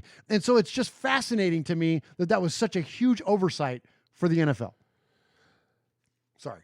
You're all right. I left off with how nice of the NFL to give us two new stadium in Inglewood, our second new stadium in Inglewood. Excuse me. I mean, how nice of the NFL to give us 2 homes. I wonder if the dead batteries realize they have 16 road games. Well, that's none of my business. With all the money I save, at least I can get some more Domenicos. Nice. After originally predicting that we start 2-4 and finishing 10-7, I decided to actually use my brain and not my fandom. Raiders finish this just in, 17-0. Let's go! See you in Tampa. Sincerely, 2-time Made Man, 1-time Sizzler Award winner, ta-da, Raider! Nice job, Ty. I love that, man. 2-time Made Man, only guy ever. You have made twice on this. Did you hear that? Oh my gosh, man, that was great. What? Were you here for that one? I think I was. Oh, okay, all right, good. I'll lose track. All right. Yeah, your attendance policy with your co-hosts, it's very liberal. Well, it was me last week. I was by myself. That's how much you can't keep up when you're here. I can't keep up when you're both not here either. I was here by myself when we made Ty the second time. You were here when we made Ty the first time. I'm surprised I haven't stifled myself yet. I got you. Will you stifle thank you. yourself? Okay. All right, go ahead. Hello, RFR family. Well, the new schedule was released, and I'm so hyped for the season because football is back. And we're ready to take back what's ours. Gruden is going to have his team ready to go kick-ass global pandemic or not. And now for my win and loss totals. Week 1 at the Panthers. Win. The Panthers are rebuilding. They released Cam and lost Luke Kuechly. Yes, they have speed at wide receiver and a stud at running back, but I think Teddy struggles in his first game back as a full-time starter. Week 2 versus the Aints. Monday Night Football. Win. Oh. Monday Night Football. First game in Vegas. First game in the Death Star. Enough said. The Raiders take care of business at home. Week 3 at the Patriots. Win. No Brady, no problem.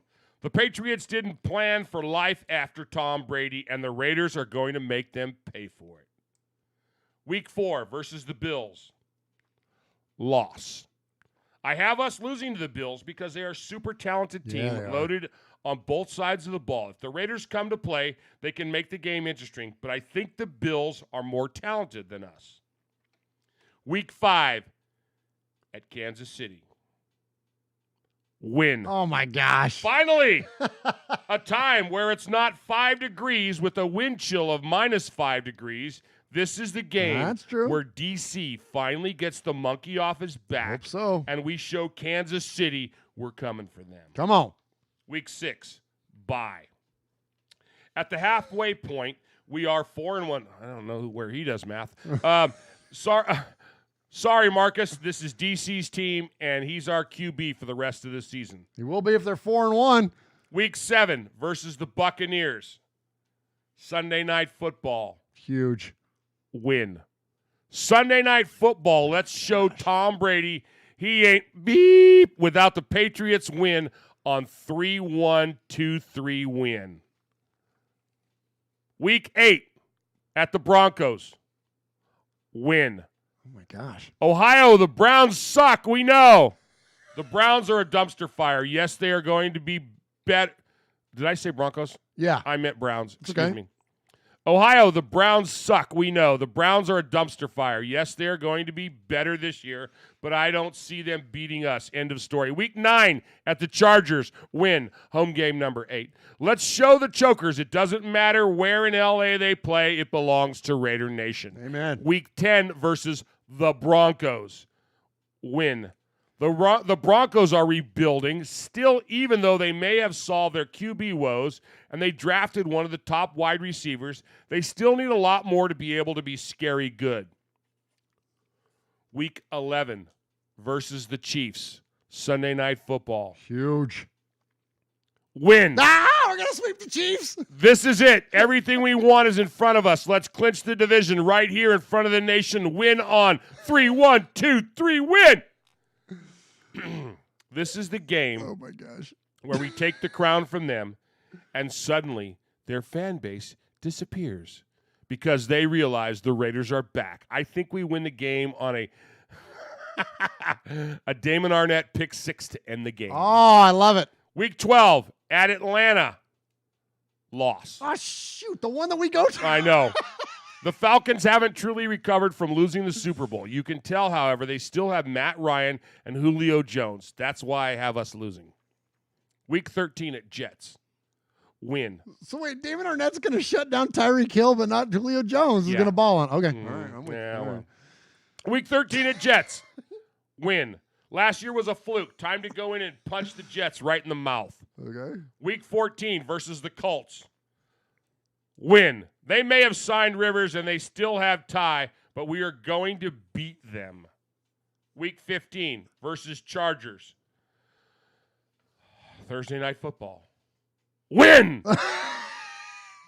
The Chargers come in beaten and bruised, realizing that maybe letting go of Rivers was a bad idea. The Raiders whooped the Chargers' ass again. Week 16. Let me guess. Win. Versus the Dolphins. Win! Tua is going to be a great quarterback, hands down, but he's still a rookie and will make mistakes. I think that is what cost the Dolphins a win in Vegas. Week 17 at Denver. Okay. Loss. Oh, because because we don't have nothing to play for. I have us losing in Denver because a playoff ticket and division is punched. No need to risk injuring the starters. Final tally, 13-3, AFC Western Division champions. Hope you all enjoyed my season breakdown. This is number one Raiders fan, Daniel Mangus from Fremont, California, signing out. Peace. Oh, my gosh. That was so funny. Great job, Daniel. Appreciate it. You better hear from his brother. Well, because I've got his brother right here. So, and in Pirate 1975 in the chat, so many in the chat. Kevin the Raider Nerd is in there. Mojo, what's up, Mojo? Chucktown Raider, Aaron the Q-Dog Raider, Carl Rogers, Sam Hain, Herman Munster, Dave Offler is in there. Appreciate all of you joining us live, youtube.com/Murph's Fan Cave. And yeah, Pirate 1975, he's in there because, and he's given me a little bit of a challenge. He gave it to me last year on Mondays with Mikey and Murph. He said, if the Raiders beat the Chiefs, Murph, will you rap? And I said, yes, I will. And so Pirate 1975, yeah, in that fridge, yeah. Pirate 1975 thinks that we're going to beat the Chiefs and that I'll be rapping. And if Daniel Mangus is correct, I'll be rapping twice. All right, so his brother, Matthew, says, hello, RFR family. This is Matthew Mangus from Fremont, California, and I am emailing you guys to discuss the Raiders.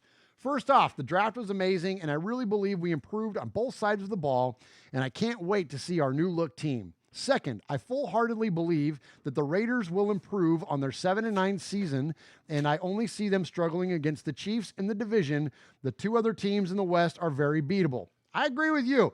I'm not saying I got a favorite to win, but I'm just saying I like Matthew's take on this thing so far.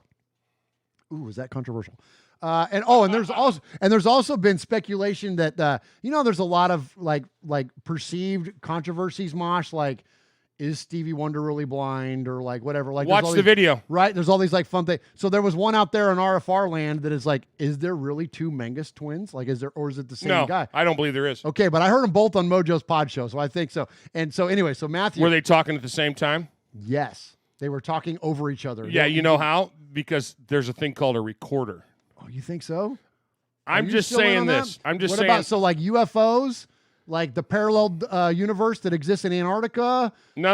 I'm talking only about one Mangus person. Like there's what? only one Mangus. Just like you've never seen Leon Redbone and Frank Zappa in the same room. They're the same person. Go look them up. Oh my gosh. You've never seen me and Rob Ryan in the same restaurant. No, well, because you are the same person. Mm-hmm. All right, so I hope everyone in Raider Nation and the world is staying safe from COVID. Appreciate you, man. The world is going to be a very different place when this pandemic is over, and I just hope fear doesn't take over. I don't think so, my friend. I think we're on the rebound already. Take care and stay safe, Raider family. Yours truly, Matthew Mangus, proud made man, diehard Raider fan since 2001. Thank you. Appreciate you, Matthew. Yeah, don't give him from 1926 or something because like swag. Yeah. Yeah. Because his brother said earlier that he's only 24. Wait, what? In the chat when you said, "Oh yeah, there's all these 47-year-old guys," and he chimed in, "Oh, I'm only 24." Which one said that? It doesn't matter. There's only one. Well, it doesn't matter. It doesn't matter what your age is. All right, Mosh, what we got next? Evening, fellas. Hope everybody's okay. So what happened since the last RFR Live? New additions to the roster with Devontae Booker and Prince Amakamara, adding some experience and depth. The 2020 schedule has been announced. And Will Compton, baby, we finally wore him down. It was a great interview. It seems like a really genuine guy, and I wish him well for the future, providing he chooses his next team carefully. If you want to persuade anybody else to come on the show, all you got to do is ask. I need some clarification on a BRT Sizzler matter. Oh. A few weeks ago, all right, during episode 165, Uncle Mosh awarded the BRT Sizzler to the main men hit squad. Yes. There were 7 of you involved in the squad, so I was left with the option of splitting an award 7 ways. Okay. That's 0.14 of an award each. Okay. Or awarding everybody an individual award.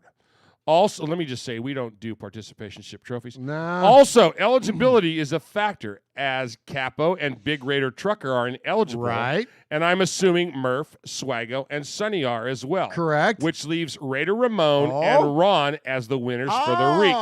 That's why he's in charge of that. That's why he runs the show. That's why. Good Duh. call. Yes. I think one award each is the way to go. But as we live in a democracy,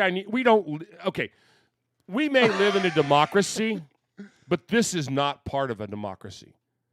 This is like, you know what I mean? It's so, like, hey. So between you and Paulie, you guys got this. Hey, Paulie, I got your back. Whatever you say goes.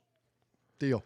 After your predictions, okay, so, yeah, they get one apiece. There it is. All right. After your predictions for the season on last week's RFR Rundown, here's my take on the season ahead. Week 1. Okay. Here we go, boys and girls. Is this Paul Menges?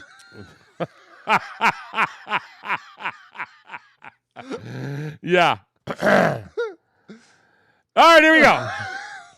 Week 1. By the way, Mojo, I'm in.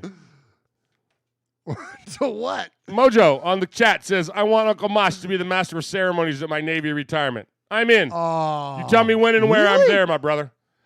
Dude, Week how what? awesome would that be? Heck yeah. We'll all go. Yeah. Week 1, Carolina, win. Week 2, New Orleans, loss. Yeah. Week 3, New England, loss. Mm-hmm. Week 4, Buffalo, win. Ooh.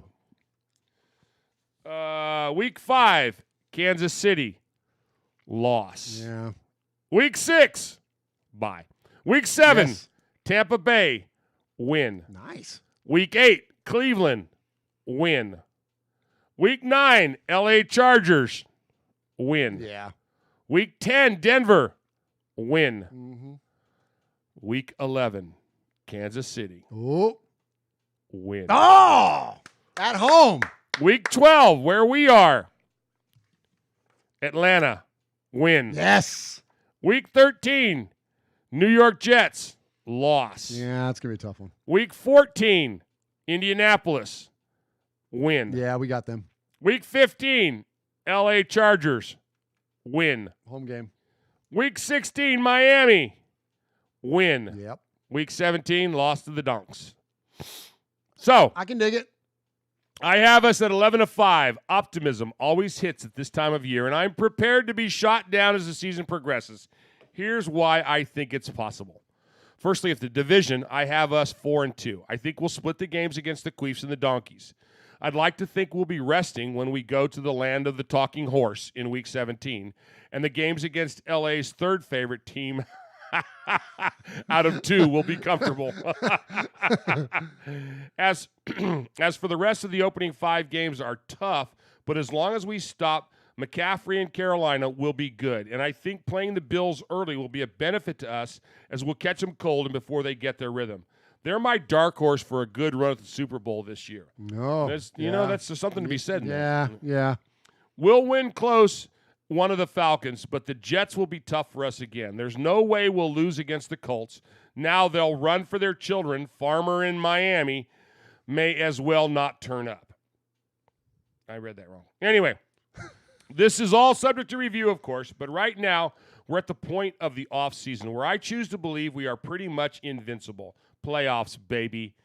I agreed with your take on the possibilities surrounding DC and Marcus Mariota, and it's realistic observation, given the strength of the opposition in the first 5 games, that a change could be made at QB if the record is 1-4 going into the bye week. Time will tell, but one thing is for sure. If we see a slow start, we can't be hearing the same excuses from DC, and we as fans can't be having the same discussions about the same issues. Something would have to change, and for the first time, the changes on the sideline suited up. We will have to believe that this will bring a positive response from DC, and let's hope so.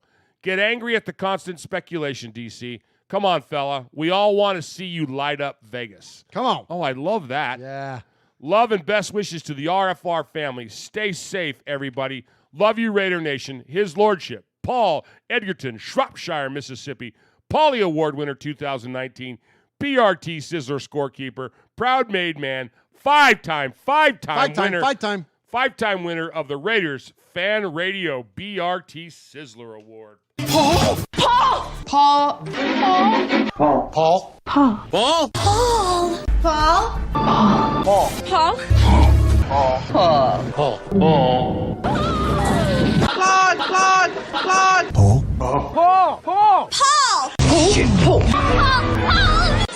your name Paul? Paul. I met him with Paul. Who? Paul, yes, Paul. Paul's not here. Hey, Paul. Hi. I'm Paul. Appreciate Paul and all of our emailers tonight. And you can contact the show anytime by sending us an email, show@RaidersFanRadio.com. And if we play, play your email on the show. I'm a mess. Anyway, so appreciate you and email us anytime. And if we read your email an indefinite amount of times, you can become a made man or a made woman. Hey, so real quick. So on Paul's email, he mentioned the signing of Prince Amukamara, which I think is a really clutch signing for the Raiders to lock up our secondary and our corners. So we hadn't really talked about it on the show yet because the contract details hadn't come out yet. So Amukamara's contract with the Raiders, he gets a $50,000 signing bonus, nothing. $1 million in base salary. Week 1, he gets $87,000 as a roster bonus. So the total cap charge is $887,000. That's it? That's it, which is like the veteran salary benefit. So it's excellent value for the Raiders, and it's really a chance for Amukamara to play a prominent role. I think he's like 30, like he's getting to be that age, but they were seeking that veteran presence with the defensive backs, and now we finally landed on the guy, and so look forward to seeing Amukamara wear the silver and black, so that should be good going forward.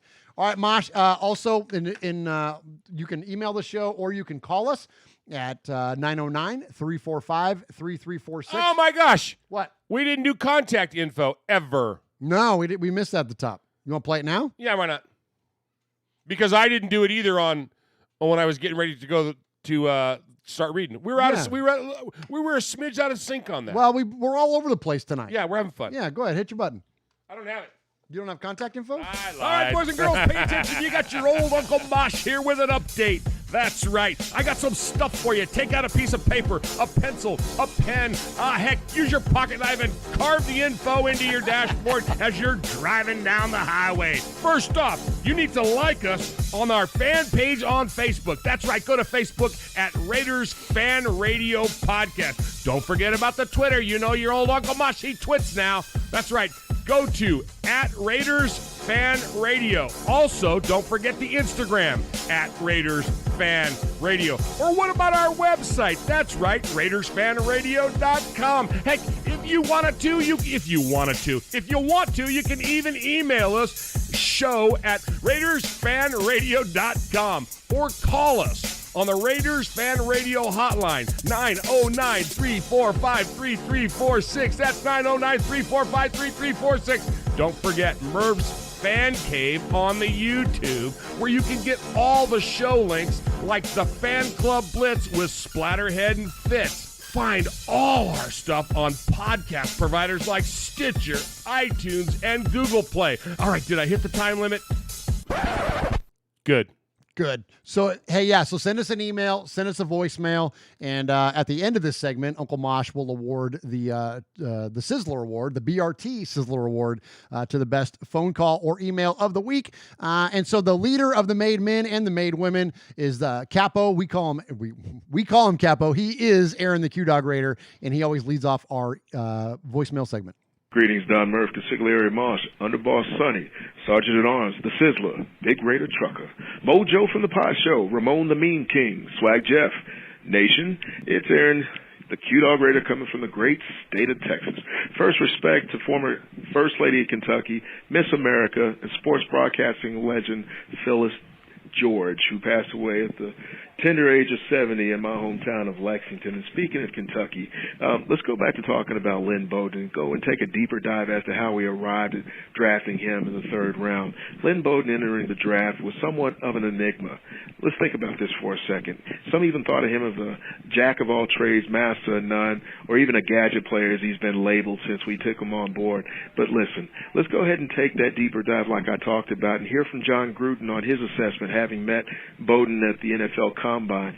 He passed with flying colors whenever they had their encounter, and Gruden was quoted as saying that I remember putting up a play on the board for Bowden, and we put in a concept, and we told him what we have all five guys doing in that concept. Then we'd say, Derek might audible out of that and tell me what the five guys are going to do. Then we'd erase the board, talk about other things, and then Bowden would get up on the board, and we put the concept back up. Bowden would have to illustrate what the five guys would do, and then redirect after we said what Derek may audible to, and he hit it out of the park according to Chucky. Bowden's offensive expertise showed Gruden that he can learn difficult positions quickly at the next level. He sees the football. He understands football concepts. He's a quarterback in the SEC, so he does know how to operate at the line of scrimmage. He had to recognize defenses. He had to communicate. Bowden's physical abilities played a role in the stupid 2019 stat line, 185 carries for 1,468 yards, 7.9-yard average, and 13 yards, 403 passing yards, and 3 touchdowns, 30 receptions for 348 yards and 1 touchdown. But his exceptional football IQ made him a commodity the Raiders felt compelled to take in the third round. How about those draft trades now? But anyway, remember the fourth round of the 2019 NFL draft. The Raiders nabbed exciting quarterback out of Houston, size, 4.40 speed, Isaiah Johnson with the 129th pick. Looking forward to seeing him. Unfortunately, last year we didn't get to see much of him because of a mishap that he had with Markel Lee in the first preseason game. But this kid will contribute. This one is from Murph. Lucas Cernata of LastWordOnFootball.com recently wrote a listing of the funnest players for each NFL franchise to watch. Of course, it was number 12, Kenny Stabler, and he typed, Snake was more than just a quarterback, as he knew how to get people to like him and have fun. Just the fact of all the highlights of his having a name, the sea of hands, goes to the post, the Holy Roman, shows how fun it was to watch. The Snake shows how fun he was to watch on the field.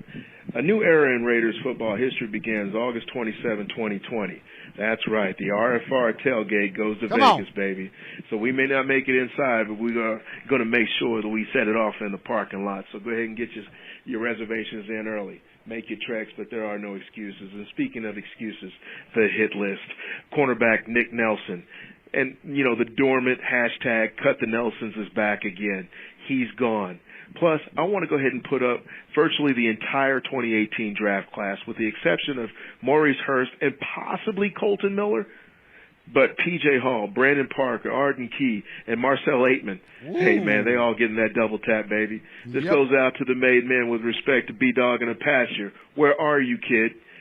Raider Born Rico, Haley from Scotland, Watts Raider, Sugar Shane, Bobby Wasabi, Raider Homer, Splatterhead, Potts Fitz, His Lordship Paul from Shropshire, Mississippi, Eye Patch, Rev Raider, Kevin the Raider Nerd, Running Bear, Coach Davis, Raider Lim, Big Easy Raider, Raider 1975, Fabricator Gill, Y.O. Raider, Dead Scrolls Steve from H-Town. You got so many names, baby. Hardcore Raider and Ron and Alliance for Mater-rating. Rue. Oh, man, love it. He's the best, man. There's a reason he's the capo right there. I love it. So, hey, he mentioned Maurice Hurst. Mosh, I got a little preview here. Okay. Want to hear it? What's up, everyone? This is Maurice Hurst with the Las Vegas Raiders, and you're listening to Raiders Fan Radio with Murph, Mosh, and Swag Jeff. Just win, baby. Thanks. How about that? Nice. Isn't that cool? Nice. Isn't that cool? The big man's on board. And so Aaron mentioned, so the home opener is September 21st. Right. And so tickets are just goofy. I mean, it's like literally like what are nosebleeds? Like $600, I think, was the cheapest Just one I've crazy. seen. I think it's up from there. So we're going to be there that weekend, though. I went on and, you and I were talking the other night about going to Tunica. And so Tunica was booked up for the time that we wanted to be there. And so I'm like, well, let me see what Vegas looks like for this portion of September when the Raiders happen to be having their home opener. And I got comped for 3 nights in Vegas the weekend of the Raiders home, or I say weekend, it's the Monday night game. Thursday, Friday, Saturday, or Friday, Saturday, Sunday? So I'm going to fly out Thursday. Wait, was that right? No, fly out. No. I'm messing it all up. I'm flying out Sunday. I'm staying Sunday night, Monday night, Tuesday night, coming home on Wednesday. And because the Beatles Love has a show available on Tuesday night. Nice. So I'm going to go to the Raiders on Monday night and then go to the Beatles Love on Tuesday. And so anyway, so I'm going to be there.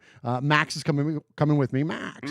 And so we're going to go. So we're going to be there. I don't know if we're going to go to the game. I mean, if there's as I was telling her, I'm like, we've gotten invites, and I'm not lobbying for anything. Please don't mistake it as that. We've gotten invites just about every single year we've been doing this show. Sure. People will reach out to us and be like, hey, I got an extra ticket. And like, so I was telling her, I'm like, if something like that were to happen, like we would be down. But outside of that, like, I'm just cool with like, I want to be in Vegas, want to be in the environment, right, hanging absolutely. out with Aaron and all the made men and everybody there. Yep. We'll doing the tailgate. As I mentioned, we'll be sitting in with Cody on his show live from the Stage Door Casino before the game starts.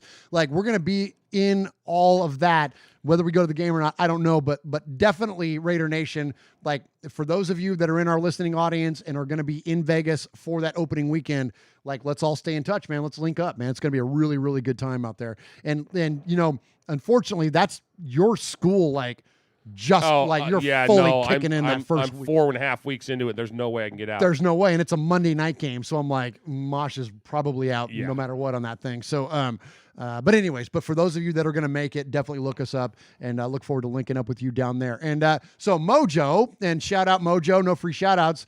Mojo has set up his new tailgate crew. He's calling it the new Raider World Order, like very much like the NWO, like for life, right? And so he's got the new Raider World Order set up. Gonna have big tailgate set up down there, and really just can't wait to see what Mojo's gonna make out of this. And so speaking of Mojo, he called into the show this week. Murph, Mosh, Swaggy J, made men, women, your boy Mojo calling and checking in. I've been radio silent for a couple weeks, man, getting a lot done around the house before this crazy season gets ready to start. Hey, enough about me. I know what you want to hear, man. We want to talk about Raiders stuff. Well, here's what I'm going to say. I caught the Will Compton interview, okay? I thought it was great. Here's my concern. Man, Murph, Swag, man, you guys were dropping F-bombs like you were on my show. Settle down a little bit, guys. All right? We don't want anybody getting the wrong opinion here, wrong idea. They were beeped. Hey, I'm still fired up about what we did in the draft, man. Henry Ruggs III, speed kills, let's go. Can't wait to see everybody at the NRWO tailgate, first game of the season. That second game, the Rams game, preseason, is going to be my birthday. If you can get out there, come on through, man. I'm going to throw down. If not, I'll see everybody at the Saints game. Love your show. Keep it up, boys. Mojo out. All right, appreciate you, Mojo. Yeah, so definitely look for the new Raider World Order tailgating there for the home opener. And also, Mosh, so we are, though, I said we're going to go to Vegas, or I'm going to go to Vegas for the home opener, but we for sure will be in Atlanta. Yep. Like that will be a thing. And I've talked to Cody. Cody, I think, is going to try to come out. We've talked to a lot of the other made men. It's a little bit of a teaser because we haven't locked down any plans. Ideally, I'd love to have the Made Men here in the fan cave on the Friday before the game. We'll head down to Atlanta on Saturday, go to the game on Sunday, and then folks will probably fly out from there or from on Monday, whatever the case may be. But that weekend should be a big weekend, not only for the Raiders, but for us here in Raiders Fan Radio. It should be a lot of fun because I definitely know that, a lot of folks are coming out to be here for that. And so we're going to try to link up and have like an RFR event around it. And you'll hear more from that later here as we come up some really cool stuff we're going to get to in a second in terms of that game. Moj just posted, I didn't mean to interrupt you, but Moj just posted that the NRWO tailgate will be exactly what you're looking for. Oakland style with a Vegas twist. Love it. Well, hey, and we know Mojo can put on a tailgate. Yeah, buddy. He hooked us up last year, He hooked us up. Some of the best food I've ever eaten. Oh, it was awesome. And I've eaten everything. Breakfast tacos were the freaking bomb, man. Yeah, he's like, so well, good. we're just waiting to get started. Let's just, okay. And then he just whips these out. And I'm like, oh, my gosh. It was legit. It was so good. All right, next up in the callers, we've got a message from our buddy, iPatch. Hey, Murph, Mosh, Swaggy J, Capo. iPatch calling in. First of all, Murph, I just want to say thank you for the acknowledgement of my uncle 2 weeks ago. You mentioned it on your show. It meant a lot to me. Just sitting around here trying to flip through these channels. I got the week off, and I tell you the truth, I can't take any more of this Michael Jordan and Last Dance. I mean, he was a great player, but for the love of God, enough is enough. We need sports back soon, man, because I can't take another watching these talking heads, these pundits on TV. It just goes over and over and over about this Last Dance and him. I'd rather watch paint dry than watch any more of this crap. So I started reading books. I finished Badasses, the John Madden book about the Raiders back in the day, and I started reading They Call Me Assassin now. It's a Jack Tatum book. And that's a good read. I'm about 110 pages in, and I wish every one of our defensive backs would read that book because, you look at him and everybody thinks he was just a vigilant hitter out there and penalty guy. But if you read what he's about, man, it was just about punishment, but he never wanted to, get any penalties. It's all he ever talked about was not being penalized and hurting the defense. He just wanted to hit hard and it's a really good book. I mean, the passion this guy had about playing football. Like I said, I wish all our defensive backs would read it because I'm a little wary about our defensive backfield this year. They're very young and without any camps, and these guys got to gel, man. And they're all like 1 or 2 year guys. I know they got Mukamara now, and they got that other dude from Cleveland, but they don't know the system yet. So letting Joseph go, I think might hurt us this year because without him, Conley and Worley, they let them three go, and they knew the system. And they were veterans. These guys are all 1 and 2 year guys. I'm a little nervous about it. I'm tired of watching 3rd and 12, 3rd and 18, and constantly get completed against us. So let me know what your thoughts are on that, guys, because that's a big concern of mine going into this year, that defensive backfield. All right, guys, have a good day, man. Peace out. Raider Nation, love you all. Bye. Yeah, so I'm actually pretty encouraged about our defensive backfield. I mean, I feel like we're finally building to beat the Chiefs. The Chiefs have a very distinct skill set in terms of their skill position players. And when you got to keep up with Mecole Hardman and Tyreek Hill and these guys, like I finally feel like we've got some players that can contest them. And I forget who it was that I heard say it. It was one of the national analysts. Like, there's a really good way to stop speed, and that's to beat it up. And we have such physical players now on our secondary that, going back to the whole Tatum thing, like he was talking about, you may not be able to run stride for stride with a lot of guys, but if you challenge them at the line of scrimmage, if you redirect them, if you take them off their routes, there's a really good way to combat that. And I think that's what the Raiders are essentially building. Now, does that mean that it's going to be successful? I don't know. Remains to be seen. But I like the direction. I like the idea of what we're trying to do, like a physical man-to-man corner like Arnett, right? Well, and some of those guys that we played back in the day, Lenny Swann didn't like to get touched. Right. Right. So the first thing we do is smack him in the mouth off the line, take him out of his game. Rice didn't like to get touched. No. And that was the only way to stop these guys, these superstars.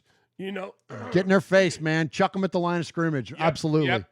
And I feel like that's what the Raiders are doing, man. So and then you bring in like a vet like a Mukamara.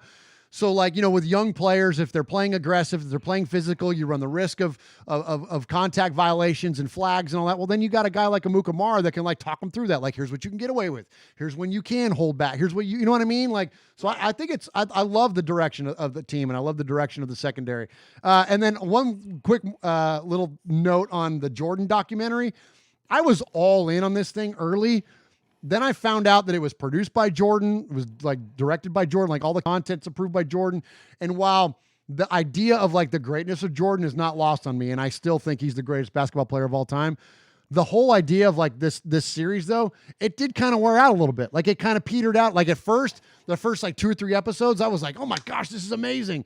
And then now here, like I lived through it. You lived through it. Like we lived through it together. We watched these games live together. So it's not, I mean, maybe for a younger fan that didn't see this, then maybe it resonates more. But for us, Mosh, I'm like, I remember sitting on your couch watching this game. I'm like, yeah, okay, I get it. It's like, I remember this. You know what I mean? It got a little self-serving. Right? It did, didn't it? A bit. Yeah. A bit. Yeah. So interesting there. All right. Next up, Dead Sea Scroll Steve, the Houston Raider Steve, the historian, the Houstorian, the 900 nicknames that we have for this man. And he is a wealth of knowledge. He is a stalwart here on Raiders Fan Radio. Become a good friend of ours. And let's check in with Houston Raider Steve. Murph, Mosh, Swag Jeff, Capo, Raider Nation, Made Men, Made Women, Houston Raider Steve. Love all your podcasts. Especially love the Tales from the Nation and all the shows. But the last one you did with Holy Roller. I know, right? People don't realize is that San Diego chicken was invented. I know Mosh knows this story. San Diego chicken was at the Padres games and everything. He was doing all kinds of stunts. Anyway, he was at that game. Charlie Jones called the game, legendary broadcaster from Valhalla. He called a lot of the Raider games, West Coast games. Being a Raider fan here in Houston, I listened to a lot of his games over the years. Anyway, he called the play-by-play that day, and he's in the Pro Football Hall of Fame for the Pete Rozelle Award for TV and radio. It's really interesting. Anyway, so when Ken Stabler did the Holy Roller, the chicken was rolling around all over he was up in the end zone, up on a platform. He was rolling all over the bar that was there, the rail. He was bouncing back and forth off the wall. Finally, he fell down and had his feet up in the air. That's what they show after the end of the Holy Roller. So, anyway, never forget that game. Anyway, just thought I'd pass it on as my 2 cents. Oh, Charlie Jones, nice. Great broadcaster. Couldn't think about the Raiders without thinking about Charlie Jones. Ken the Snake Stabler, he kept laughing and everything and talking about the chicken when the chicken was doing all that, where he was rolling all over the rail and back on the platform up there in the end zone, falling down. He said some really funny remarks about that. So, Ken Stabler, that was one of the good things that went for us versus the ones that didn't go against us. And we all know which ones they are, the Tuck Game and Immaculate Deception. Great show. Thank you. Houston Raiders Steve. I love it, Mosh. Have you ever seen that video of the Holy Roller, the NFL film? Oh, yeah. It's so funny, the chicken flopping all around and everything. Yeah, it's pretty funny. So good stuff there from Houston Raiders Steve. We appreciate you. Gosh, Mosh, I just looked up. I realized we've been going 2 hours already. Yeah. Yeah, we've been going 2 hours. So Did we do contact info yet? We had a lot. See what I'm talking about? Though? There's a lot going on, man. There's a lot going on around RFR. Of course, and now we're in our every other week schedule too. So these things we got to make up for it. Tend to kind of build up a little bit. So, anyways, we got 2 more to get to before we go get out of the voicemails and Mosh awards a Sizzler. Next up, we're going to hear from our buddy, another longtime made man, good friend of the show. He is Kevin the Raider Nerd. Hey, Raiders Fan Radio. This is Kevin the Raider Nerd. Hello, Murph. Hello, Uncle Mosh, Swag Jeff, the Capo, and the rest of my fellow made men and women. Kevin the Raider Nerd here, checking in with you guys. Hoping you all are doing well during the quarantine. I know we've had some football to talk about. First of all, I want to say great job on the coverage of the draft, guys. I really, really enjoyed your insight. Keep it up. Also, too, regarding your merch that you're looking at selling, please, let's make those Tales from the Dark Side shirts available. I'd love to buy one of those. Take my money, please. I'll throw it at you right now. I love it. Please, bring it on. So the big news right now is the release of the schedule. Think it's a pretty cool schedule. I love the fact that the Raiders get Monday night alone on the second week. They're not thrown in there on the first week. I think that's great. It's going to be the game everyone's going to be watching at their brand new stadium. I think we got 4 primetime games. This is the stuff we've been waiting for. We're not going to be losing the game anytime soon, I think, in any international games in the near future. We're probably going to play in some international games, but we're not going to lose any home games because this is the kind of the under the table deal that I think that Mark, the owner, has done for us Raiders, and so I'm really looking forward to that. But of course, there's some controversy because apparently all the games are sold out except for the resellers, which gobbled up a bunch of them. So I've been seeing cheap nosebleed seats going for close to $1,000 for a lot of these games, and I'm not surprised, but there's a little bit of sticker shock among all of us here. So the question is, what are most of you going to do that don't have season tickets or know anyone that does? Well, I'm looking at going to the first game, even though I may not get in it. I may go there just to tailgate. Come on. It's only about a 5-hour drive from Southern California where I live, so I want to know who's in, who's going. I'm very interested in hanging out with Raider Nation and just kind of checking out Las Vegas and doing that. So I don't know what any of my fellow made men and women might be doing, but I just like to throw that out at you. He knows I'd love now. to make that Sure trip does. to you guys if I can't make the game. Don't know if I want to spend thousands of dollars for a game ticket, but I may be watching a lot of the other games at home. But maybe I can get to the game in L.A. against the Chargers. That might obviously be a cheaper game to go to and easier to get into. I can't think of what else I wanted to talk about, remind Murph what to mention or topic to discuss. Yeah, we'll get to it next week. What could that be? What could that be? I don't know. Anyway, you guys are doing Google great. Voice Miss you has guys. claimed I'll see you you. on the chat when I can. Got kind of a busy schedule, podcasting and all. Love you. Bye. Awesome stuff there from Kevin the Raider Nerd. Check out Kevin and all of his content at the Fandom Podcast Network. The football-related show they do is called The End Zone, but there's literally like 12 shows or something that they do over there. And if you're into any kind of like geek culture, anything from Star Wars to Star Trek to Highlander and all that kind of stuff, Kevin's got all that stuff. And Kevin Loves was the that stuff. original Mandalorian, man, before the Mandalorian show took we off. have great pictures with him when we did the show from the parking lot. That's right. In the Titans game. That's exactly right, man. And so appreciate Kevin and all of his support as always here. So Kevin used to live in Atlanta. He's from California, and that's where he lives again now. But for a long time, he lived in Atlanta, and he was part of the Atlanta Raider Nation or the Atlanta Booster Club. And so I was like, had it fully on my radar to reach out to Kevin and number one, say, are you going to the game in Atlanta? Because we knew we are. And two, I was going to say to Kevin, hey, let us know about any of the tailgates or any of the meetups so that we could, we could be part of that with whoever and maybe set up a broadcast or whatever, right? Like what we do, like we do our remotes and we do that kind of stuff. So I hadn't called Kevin. I haven't talked to Kevin yet. I've heard his message there, Mosh, but I hadn't called Kevin yet. Well, how about this? Not only did we get a new caller to the show tonight, the president of the frickin' Atlanta Raider Booster Club called us this week. And so let's check in with Kevin Granberry. Hey, Murph, Swag, Jeff, and Uncle Mosh. This is Kevin Granberry, president of the Atlanta chapter of the Raider Fan Club.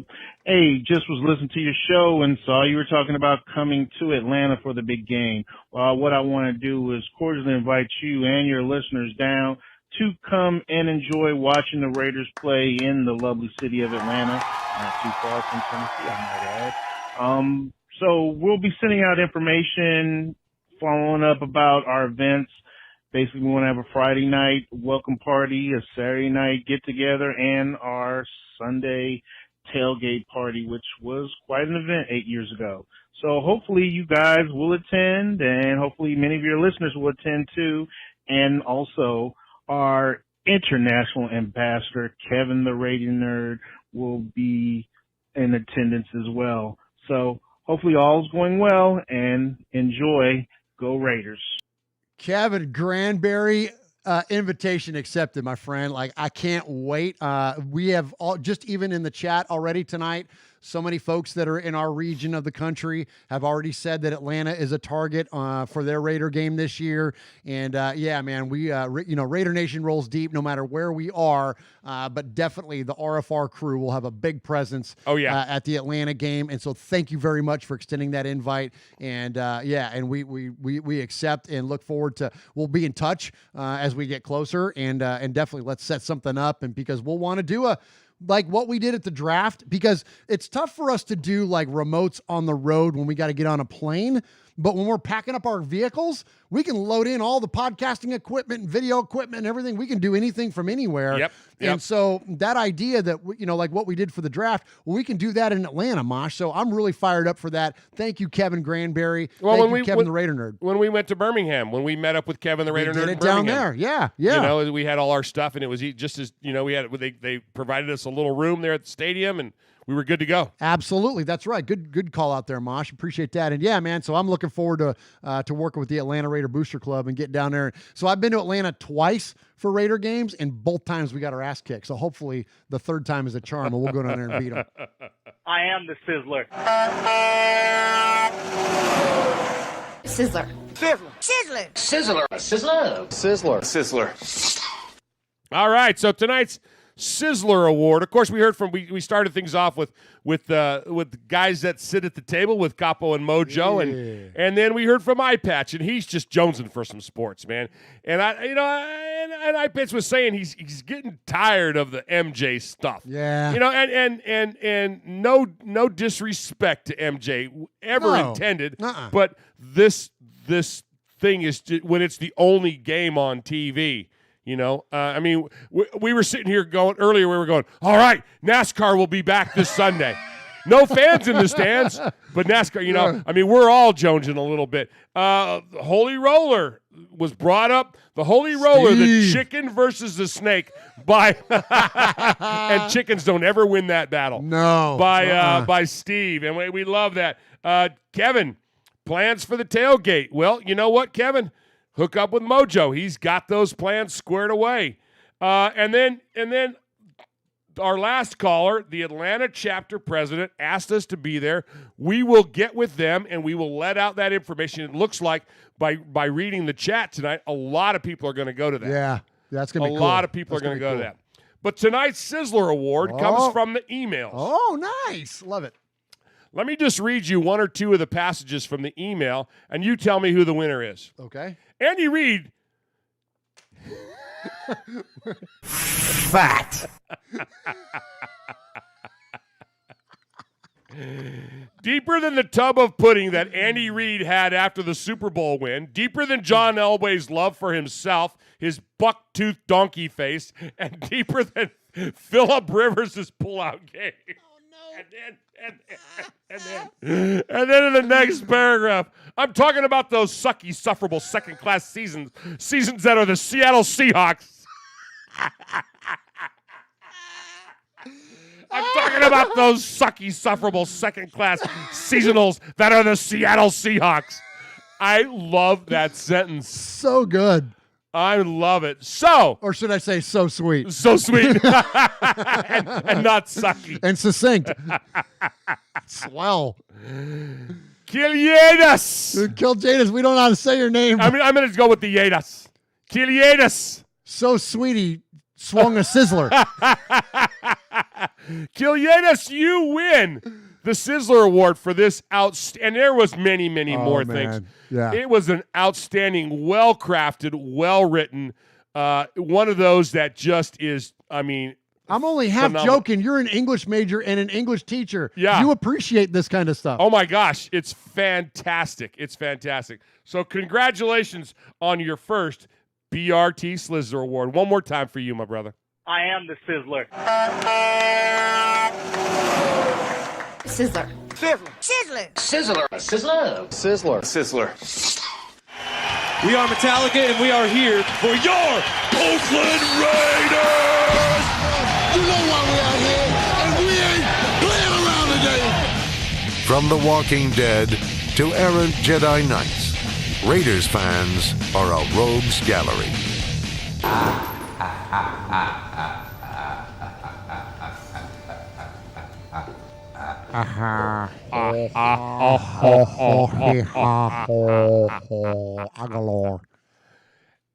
Paul, this is going out to you. It's spelled Kiljaedas. There we go. I just want to make sure for his records. Absolutely. I think it's Kiljaedas. I think that's what that is. Kiljaedas. Oh, maybe you don't pronounce the J. No, you don't pronounce the J. Kiljaedas. Kiljaedas. I didn't know that. All right, so appreciate you joining us here for this episode of Raiders Fan Radio, episode number 168 here in Murph's Fan Cave. Please subscribe. We love all of the views that we get, and we are striving to hit the 2,000 subscriber mark. And so if you would do us a solid, please, and subscribe to the show. And then those of you that are subscribed between like 1,800 for the next all the way up to 2,000, we're going to pick a handful of you and send you free stuff. So please subscribe to us and support us that way. And then also go to RaidersFanRadio.com/gear and click that link. Slow down, we got time. Okay, sorry. I'm so used to rushing. Go to Russians, bro. Go to RaidersFanRadio.com/gear and check in with our sweet swag. Buy some stuff. I'm going to tell him you called him sweet swag. I know, right? Take that one out of context. But anyway, but support us in that way, please, by doing that. And also, anywhere you can find a podcast, just search for us, Murph's Fan Cave, and subscribe to us there. Appreciate the chat tonight. The chat has been on fire. Lino the Full Metal Mexican, Kiljaedas is in there. Raider Critique, what's up, Critique? Mojo's Pod Show, Eye Patch is in there. Aaron the Q-Dog, Raider the Capo, bringing it every single week. You're such a rock star, dude. We appreciate you so much. Herman Munster, Michelle Sweat, Sam Hain, thank you so much. Appreciate you every week. And Uncle Mosh, thank you, man, for being here tonight. No problem. My pleasure. You know, don't forget, Mojo was in there. He's got, you don't want to miss on his show. There's just a bunch of stuff going on in the Raider world, man. And we just thank everybody for showing up tonight. It was fun. It was fun. Good time. We haven't done a 2-hour plus show in a long time. It's been a long time, man. Our ratings will probably suck. Yeah, that's okay. Hey, don't forget, speaking of that, I didn't get a chance to hit the hate button yet. So you better thumb us down. No, I'll thumb us down in a second. But the rest of you, before you leave, hit the thumbs up button. We appreciate that. Thanks for listening tonight, everybody. For Murph, this is your old Uncle Mosh and Swaggy J in absentia. You've been listening to Raiders Fan Radio, where we take a lighter side journey into the dark side. Remember, what happens in Vegas started in Oakland.